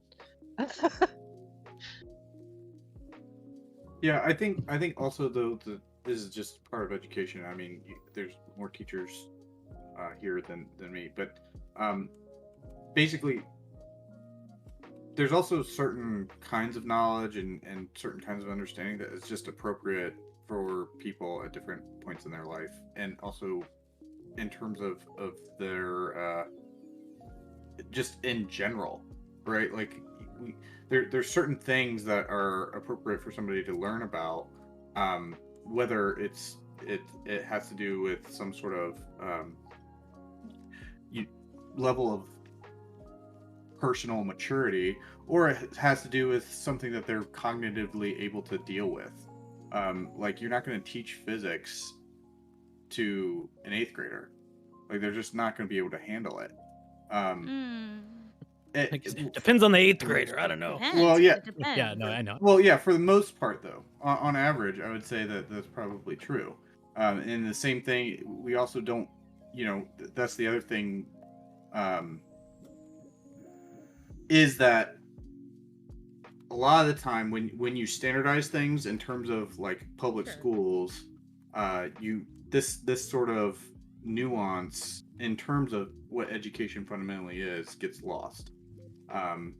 And I would agree that this is an issue also for like standardized tests, like I think Desperado mentioned before. And to be clear, I'm not necessarily a fan of standardized tests, but I would say that they're useful in terms of being able to at least demonstrate that somebody has an understanding level that's commensurate with people that are their peers. Disagree. I didn't have to this is just quick. I didn't have to do standardized testing, but I did have to take entrance exams once I tried to go back to school. So a lot of people aren't aware of that. You do, if you're trying to go from homeschooling to school, you do have to take entrance exams so they know where to place you, making sure that you're in the right grade and the right curriculum and all that kind of jazz. So they do have that in place. Yo, did you have something to say previously, and then go Desperado?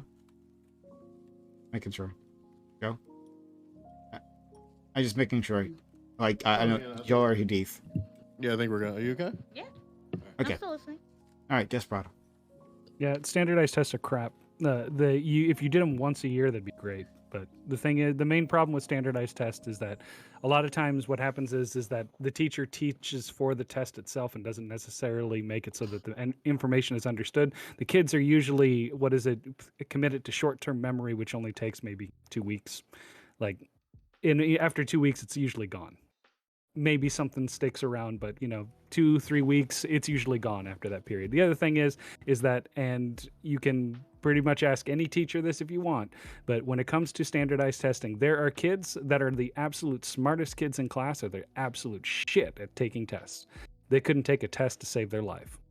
There's also kids that know how wording works on the test, and they may not know the answer, but they know necessarily how to get have the right strategies to say that, well, this isn't going to be C 4 times, so then I have a chance of getting the right answer by checking this box or whatnot. So the thing is like you have like the tests like this, especially when it comes to standardized tests, which is usually just a multiple choice, there really is nothing else with it. Those are utterly crap.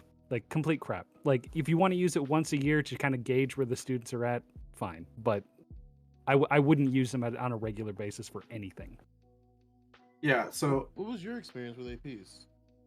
My experience?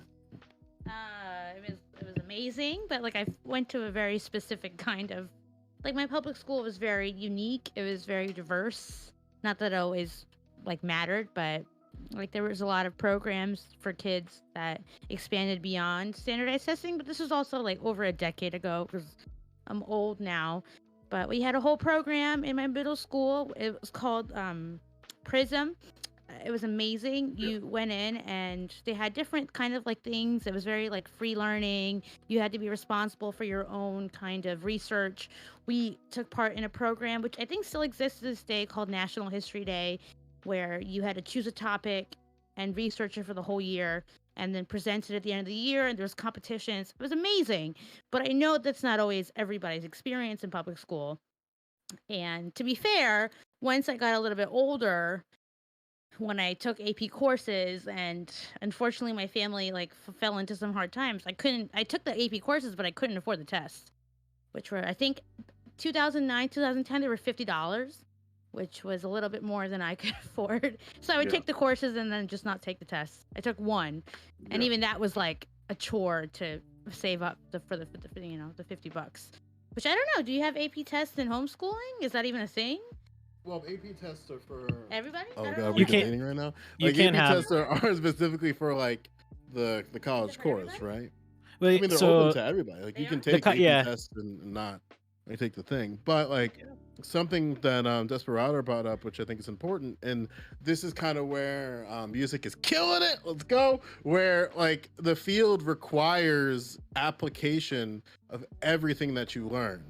And so you're in a constant state of taking chunks of information and then just being like, okay, now, like this is a thing you need to do now, which creates different from an educational standpoint, which makes my job really fun and why I enjoy music education, is that you can't have the exact same approach for every student on the exact same thing, which makes my job very refreshing, which makes panels insufferable because I have the habit of saying the same thing in different variations of language multiple times, and people call me pedantic.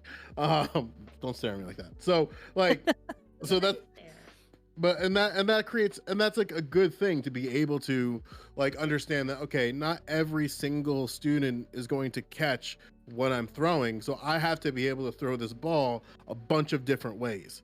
But unfortunately, something that I see a concern with is how, and this is where I think homeschooling can help, and obviously this is also beholden on the public school system, is I don't necessarily care how, this is kind of weird to say, how a student absorbs information. I'm very interested in how they're able to internalize that and put it in, like, make it genuine for themselves. Yes. Like That's the for goal. example, like like one of the things, like, Can I tell you what we learned in yeah, middle go, school? go And on. Here we go. This weird after school, like not even program called Prism. We went over different like brain structures or whatever it's called. It's been a long time, so like Skulls? what? No structures. Okay, Whatever. okay. Like, you know, there's different parts of the brain, and you learn. It was the first time at 12 years about to get old. weird. It was about to get It was weird the there for a first- second. Yeah. It was the first time at 12 that I learned that you can learn things in different ways. And Yeah. I've never, like, once I left that program, I never saw that again. My incredible teacher, who I forget her name, but she was amazing, basically said, like, some people learn like this, some people learn like this, and this program is going to adapt to you depending on how you learn. And I never once experienced that once I left. Yeah, It's and amazing. then and to that point too is that when the rubber finally hits the road, when you're outside of the school environment and you're forced, and I see that, and you can talk about this too because you get some sweaties at your job, where it's like, how do school age children who are now adults use the knowledge that may have not had a direct correlation Nah, at the school time, doesn't like prepare you for shit. like how does that stuff like prepare you for like actual real world Nothing, environments? nothing. Like, No, I'm sorry, baby, nothing. Which again is something that homeschooling can be, it might be better at. Again, Be we're better talking at it about like too. kind of a good form of it, but yeah, like yeah, like for instance, like I was watching today students learning or studying for a DNA test, and the questions that they were asking each other to go through the test were Like what? I love you guys, and some of them are watching right now. Man, you guys study like dog shit, like, and it Same. sucks because like there's basically, it's like, how does DNA get repaired?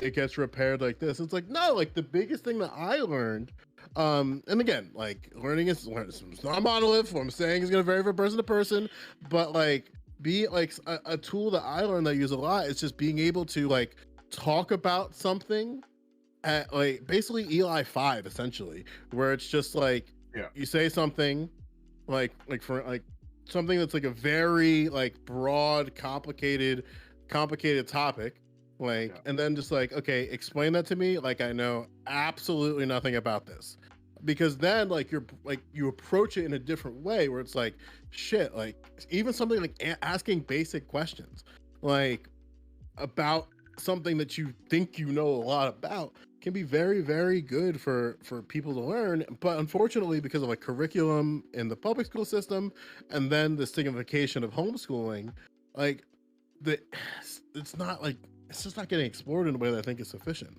Sorry, I also had a brain fart there, so that tag to the point is kind of shit. Sorry about that. Hey, Hey, Desperado. great.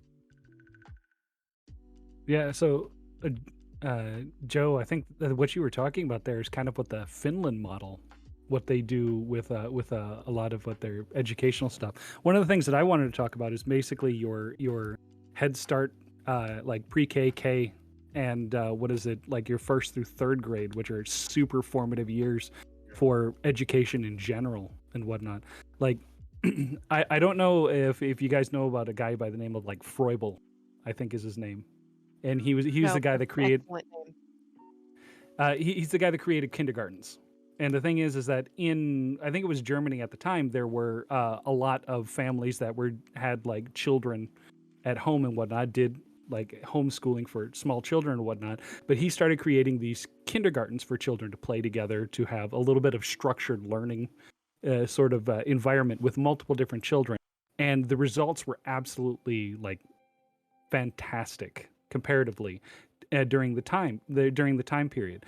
These children that went to these initial kindergartens actually grew up to be like higher academics in in the world, and actually in the world of education in and of itself. So when it comes to homeschooling, I also look at basically ages from, like Joe was saying, from 4 years old to about third grade, which is like 9 years old, as an extremely formative years that need to have a type of structure that is necessary so that their ability to absorb education or absorb further education afterwards and whatnot is really like like they have the exposure necessary to further make leaps and bounds after 3rd grade.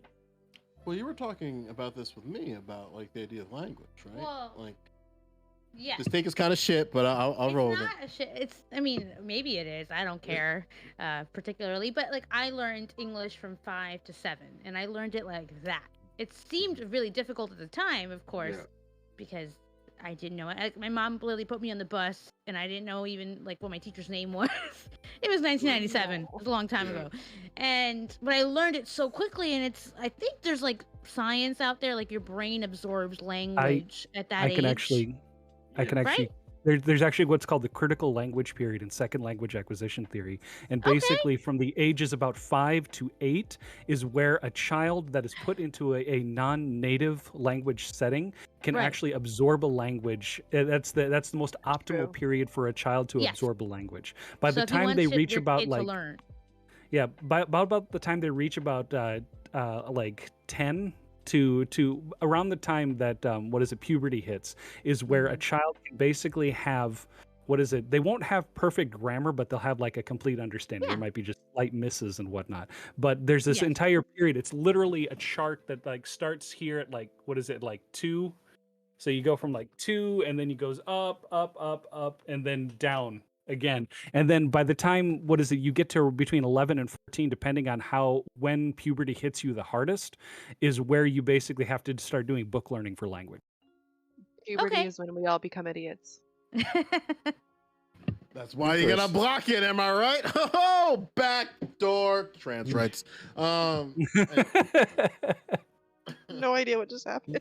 I got that one. You, Chris, did you I have didn't anything? really to add? get it. I'm sorry.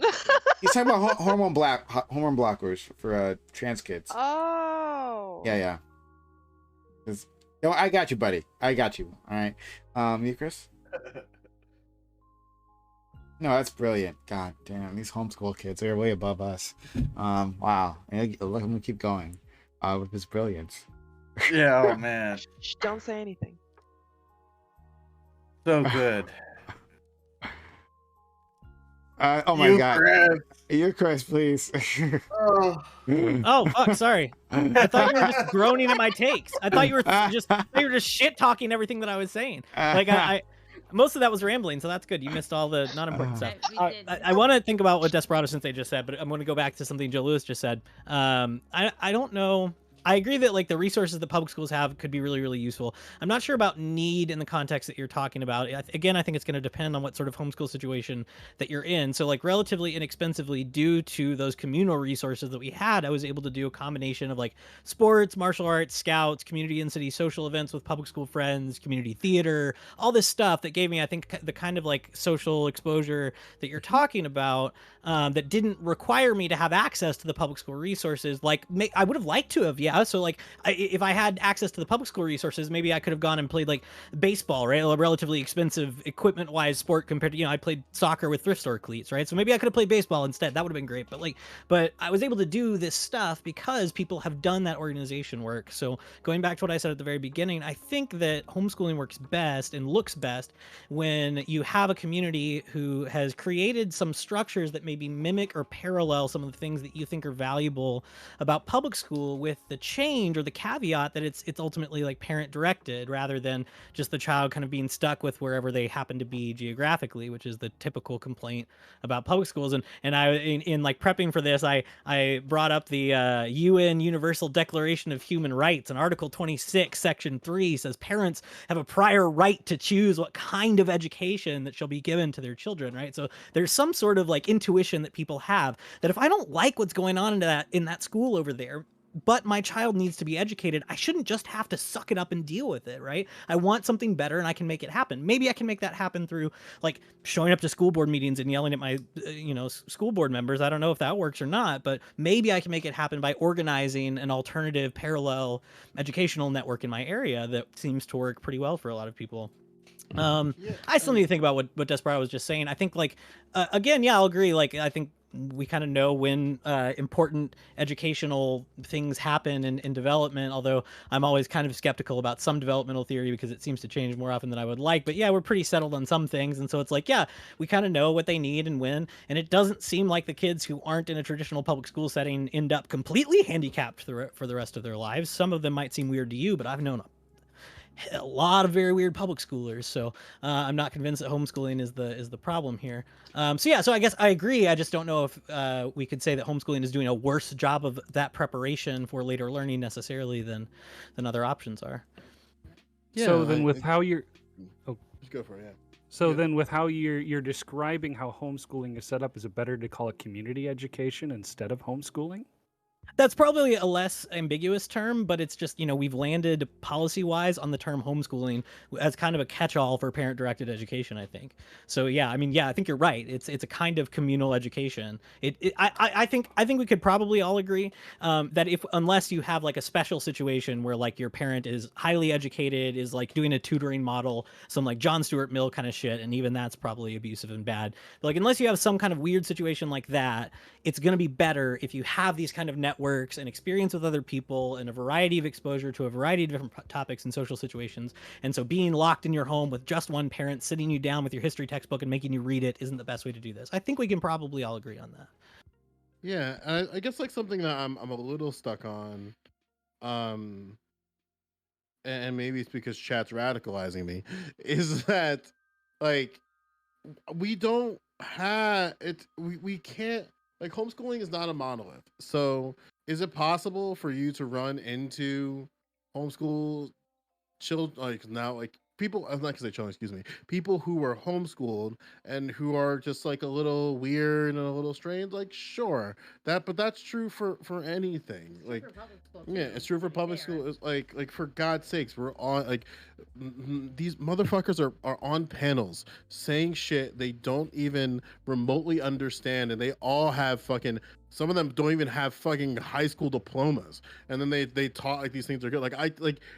And listen, I know they had their power levels, but shit, like, I can tell by the way you talk. But like, the broader point to that is like, I don't believe that homeschool is a detriment to like society, or like homeschool people who are homeschooled or like introverts or other nonsense I was seeing in chat. I think broadly, if you believe society should be structured in a particular way, it is quite possible for you to, like, have the boot down your throat and give like hundreds of thousands of dollars. I'm talking to, like, basically simping for the public education system, where it's like, and just ignoring like what some of the things that it does, where it's like it promote, like, in the United States of America, we overtly promote patriotism within the public school system, and we do it every day.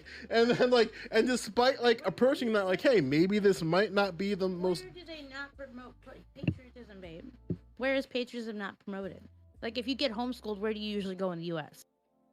Either to work or to college, right? Yeah. Do you think they not promote patriotism there? Like, because they do. Yeah, no. So, like, I'm just saying, I feel like patriotism is pretty big in America, not just in public schools. Right, but I guess, like, to broaden it, where it's like we've only got to public education due to the idea of like nationalizing a populace and like having like a central core like country identity. Like, that's, it's how we got compulsory education in the first place. Where it's like, and because again, like we went.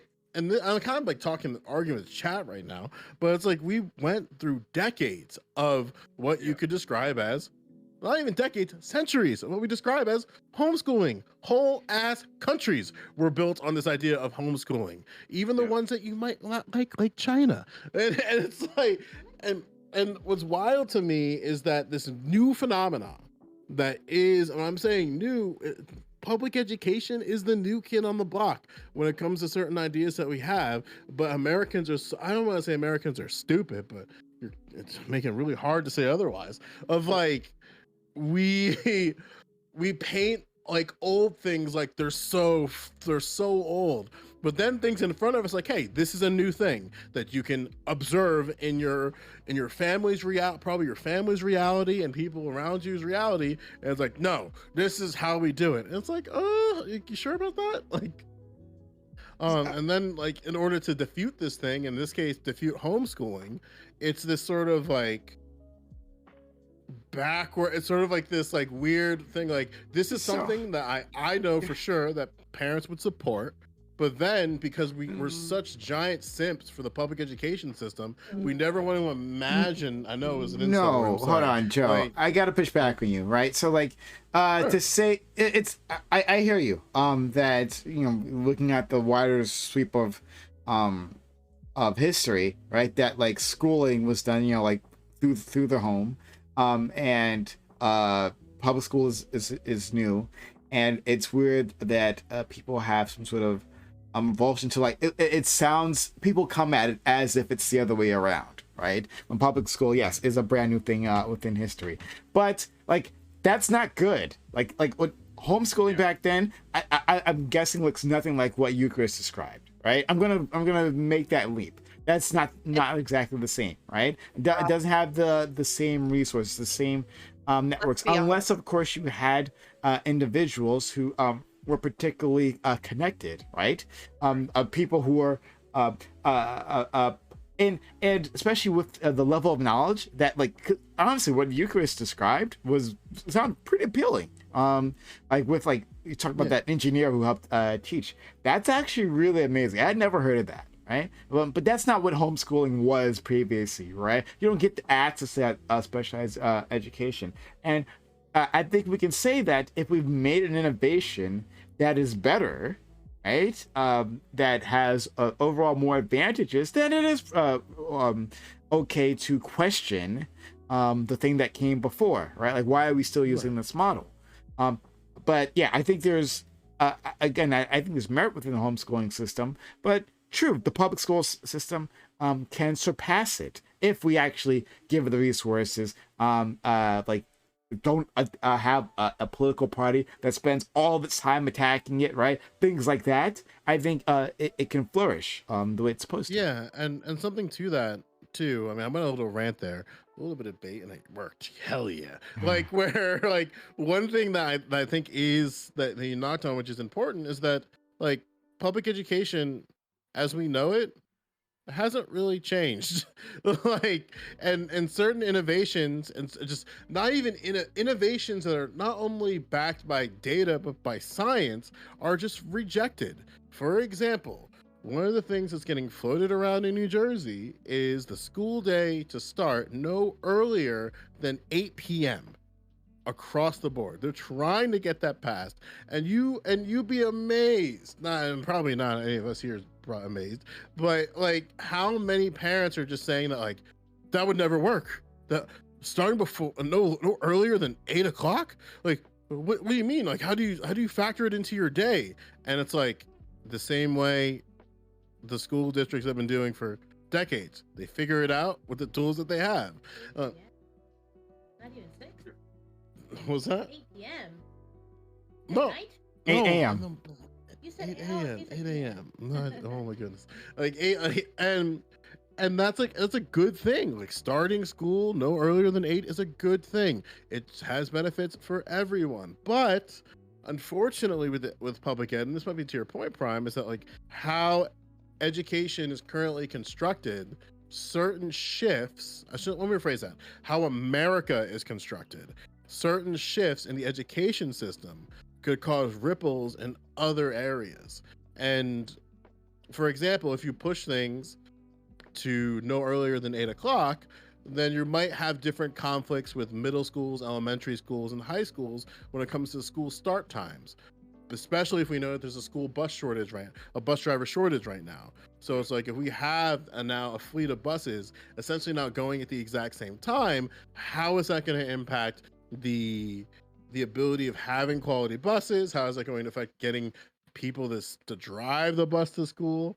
And again, like I'm just saying this is just one thing, but there's a lot of like I'm kind of disappointed but also happy that we're not doing the school choice part. But it's like there's with every good thing that could help school age children, whether it be homeschooling or even something as pushing the the start time of school later in the day, that like it interacts with a bunch of other institutions. And so it's like this weird like systemic problem of like, if we shift one thing, it might just ripple everywhere else. I say fuck it, we should do it. And if we try and fail, then we have the information to know. But An hour and a half later, it's not that big of a deal. I mean, you'd be surprised at the arguments to push back. But I think to some of the stuff that Prime was saying, which I happen to agree with, at least in ethos, is the idea that public school is fundamental, or education, not necessarily public school, but education per se, is fundamentally a public good. And particularly in a democratic society where everybody is, you know, understood to have equal dignity, equal rights, these sort of fundamental ideas in modern societies. To be educated is one of those fundamental goods that needs to be sort of guaranteed in any sort of healthy, well-functioning society. And so, at the very least, I think it's really, really important that we sort of recognize this, which goes to, and this is something that I think Hadith and Joe and Ginger and Desperado were all talking about, in terms of different ways that people actually learn.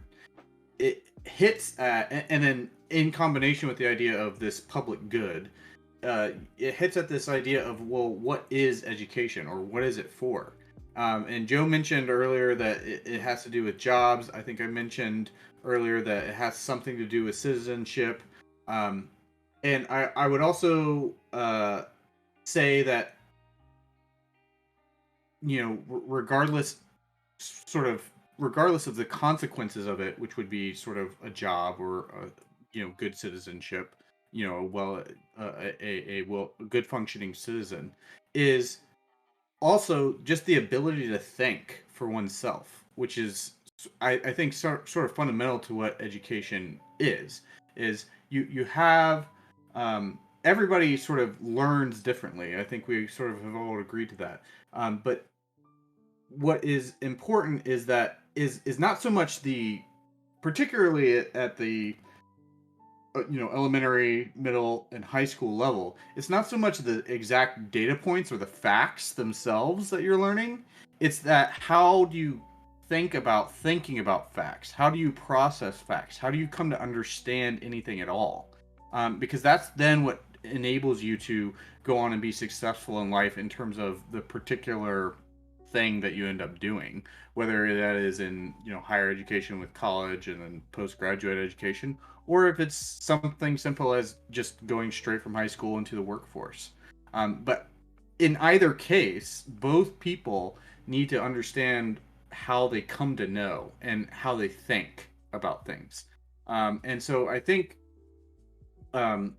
keeping this in mind with the principle that education per se is a public good sort of necessitates, at the very least, some sort of baseline public educational system. And making sure that that's healthy and actually conducive to the goals of actually teaching people how to think and how to, be thoughtful human beings, then enables them to be able to get jobs, enables them to be able to be good citizens, enables them to be all the other sort of beneficial things that we take for granted that individuals contribute to society at large. I think something to give a little bit of pushback, very incredibly gentle, is like one thing that, which again might be glad that we don't have certain. Never mind. Like anytime like you hear these ideas of like how like teach people how to think, I'm like fucking conservative Joe Lewis in the back of my head is going, oh, thought, like you just want to indoctrinate my brain and just teach me how to it's. I hate how, and this is just kind of like a side rant, I don't know how to approach this like prescriptively of like how do we, or how can we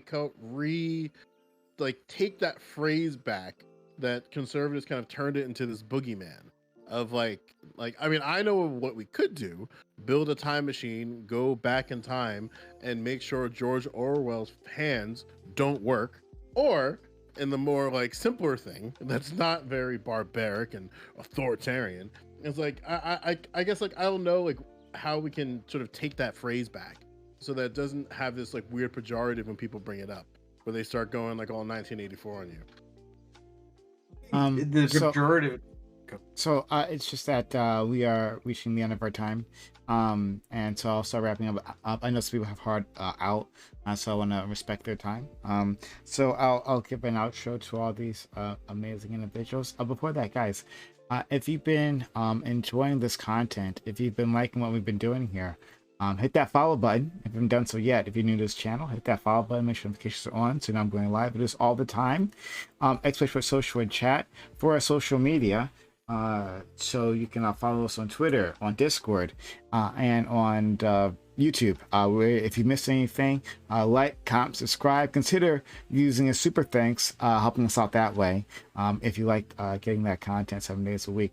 Also, consider supporting this channel by subbing to this channel. You'll get our emotes. You'll get ad-free viewing. And you'll be keeping this content around. So if you like what you're seeing, subs to the channel, give bits or give subs. That's how I do this. You know, this isn't one of our regular panels, but I put it together because I thought it would be pretty valuable. So if you thought this was valuable, got something out of it, I certainly did actually. Then be so kind and support this community so I can keep doing that.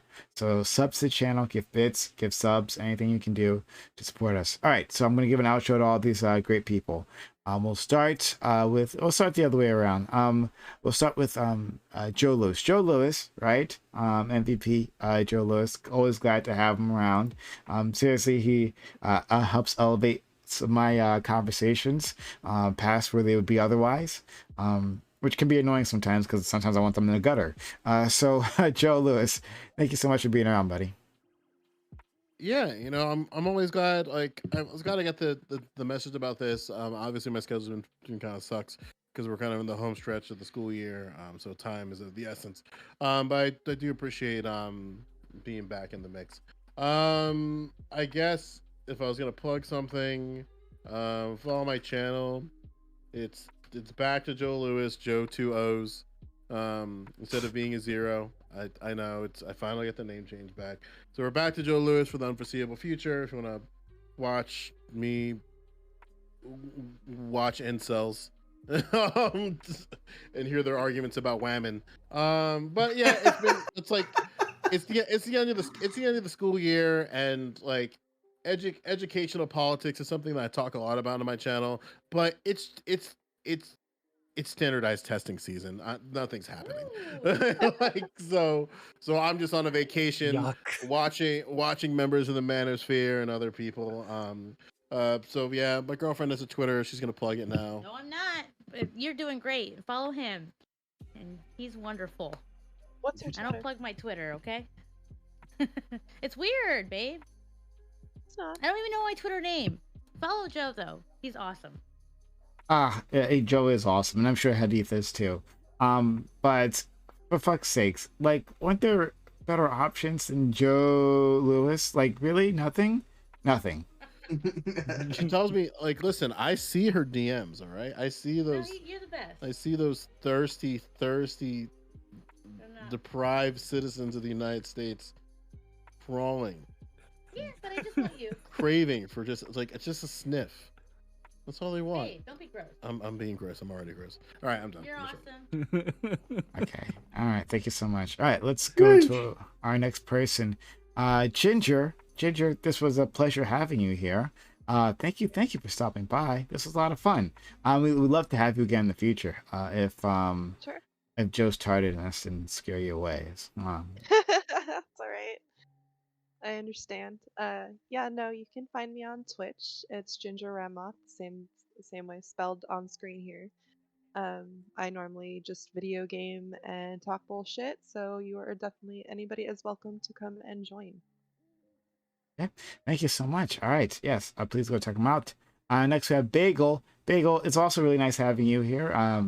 Given your your standpoint, your perspective, it was quite useful. Thank you for that. Bagel, tell a little about yourself. Yeah, so thanks again for having me, Prime. I really appreciate it. I've been a longtime viewer. Actually, you, Chris, is the one who first got me into watching you and your panels, and then also just the broader, this, I guess, Twitch politics community. In any case, I am a mod for the Silly Serious, so shout out to that community. Definitely stop by that channel whenever she decides to stream. Also, the Peace Goes community. I have some good buddies there, so shout out to everybody there. You know, hopefully you enjoyed my takes. The other thing is I'm thinking about starting streaming some philosophy stuff. So if you're into philosophy, I know not everybody is. It's a lot of snooze fest for In a lot of Prime's people. face. But No, don't worry. We got a lot of fucking nerds in my audience, so yeah, yeah, you're fine. hell yeah, hell yeah.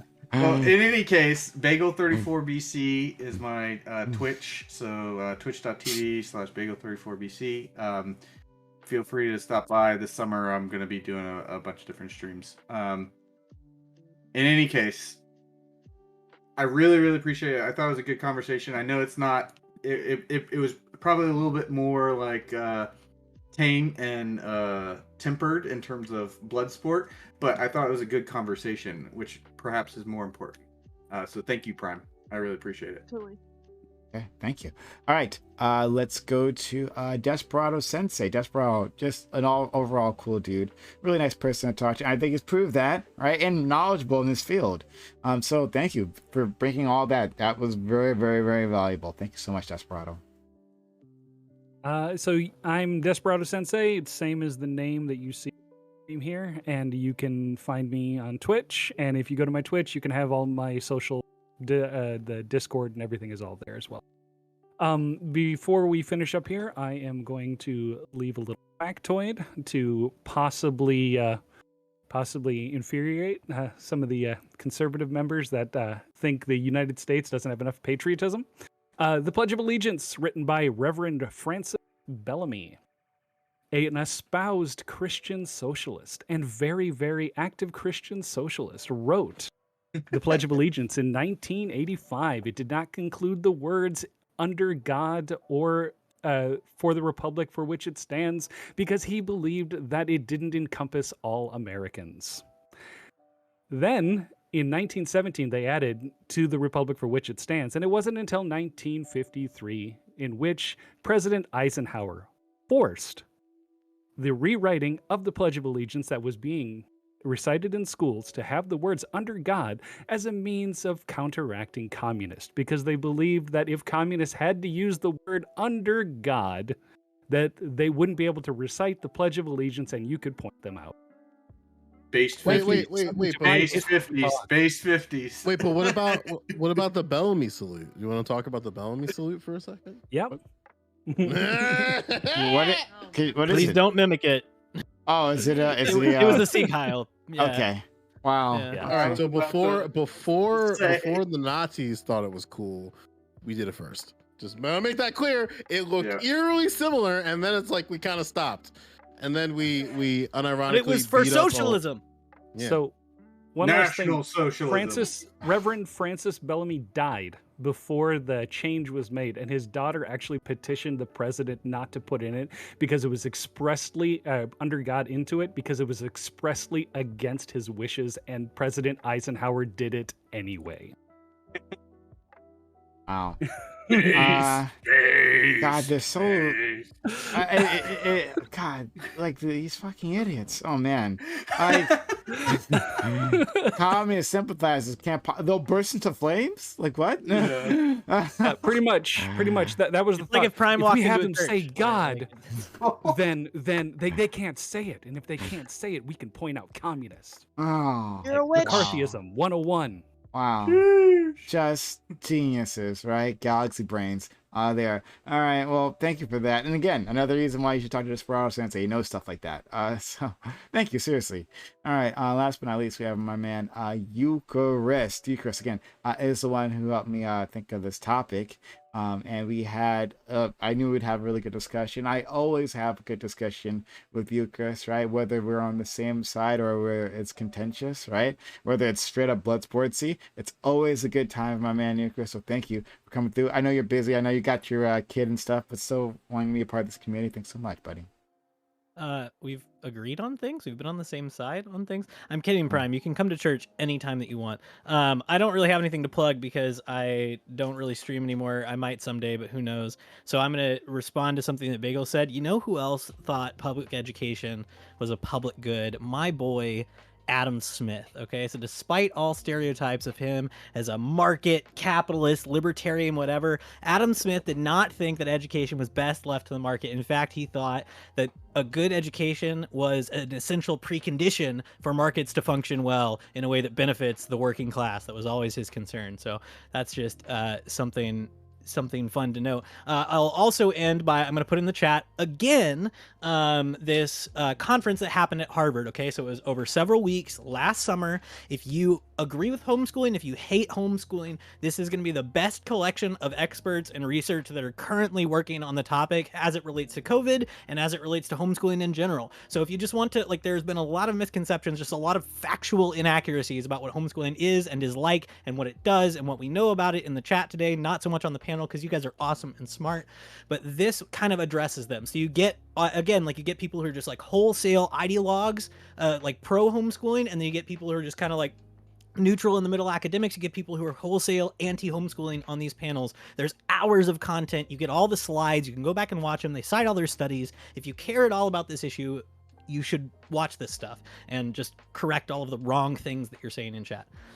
Thanks for having me on, Prime. This was really fun. I would Absolutely. add to his shout out. He just published a sick academic essay on through I don't know who it was through Eucharist, but it's for his PhD program. So if you want to read it, it's on Adam Smith, Technology, Politics. You should definitely message him. He'll send it to you. Anyway. Okay, well, thanks so much. All right, guys. Thank you. I very much appreciate your participation in all of this. Right? Yeah, I'll hit you guys. We'll do this more in the future. Right? You, Chris, and I will figure something else out. To argue, we'll drag the rest of you in. Right? To stand in the middle of two titans, battling it out. But much appreciated. Okay. All right, everyone, have a fantastic night. Bye. Thank you. Peace. Thanks, Prime. Bye. Thanks.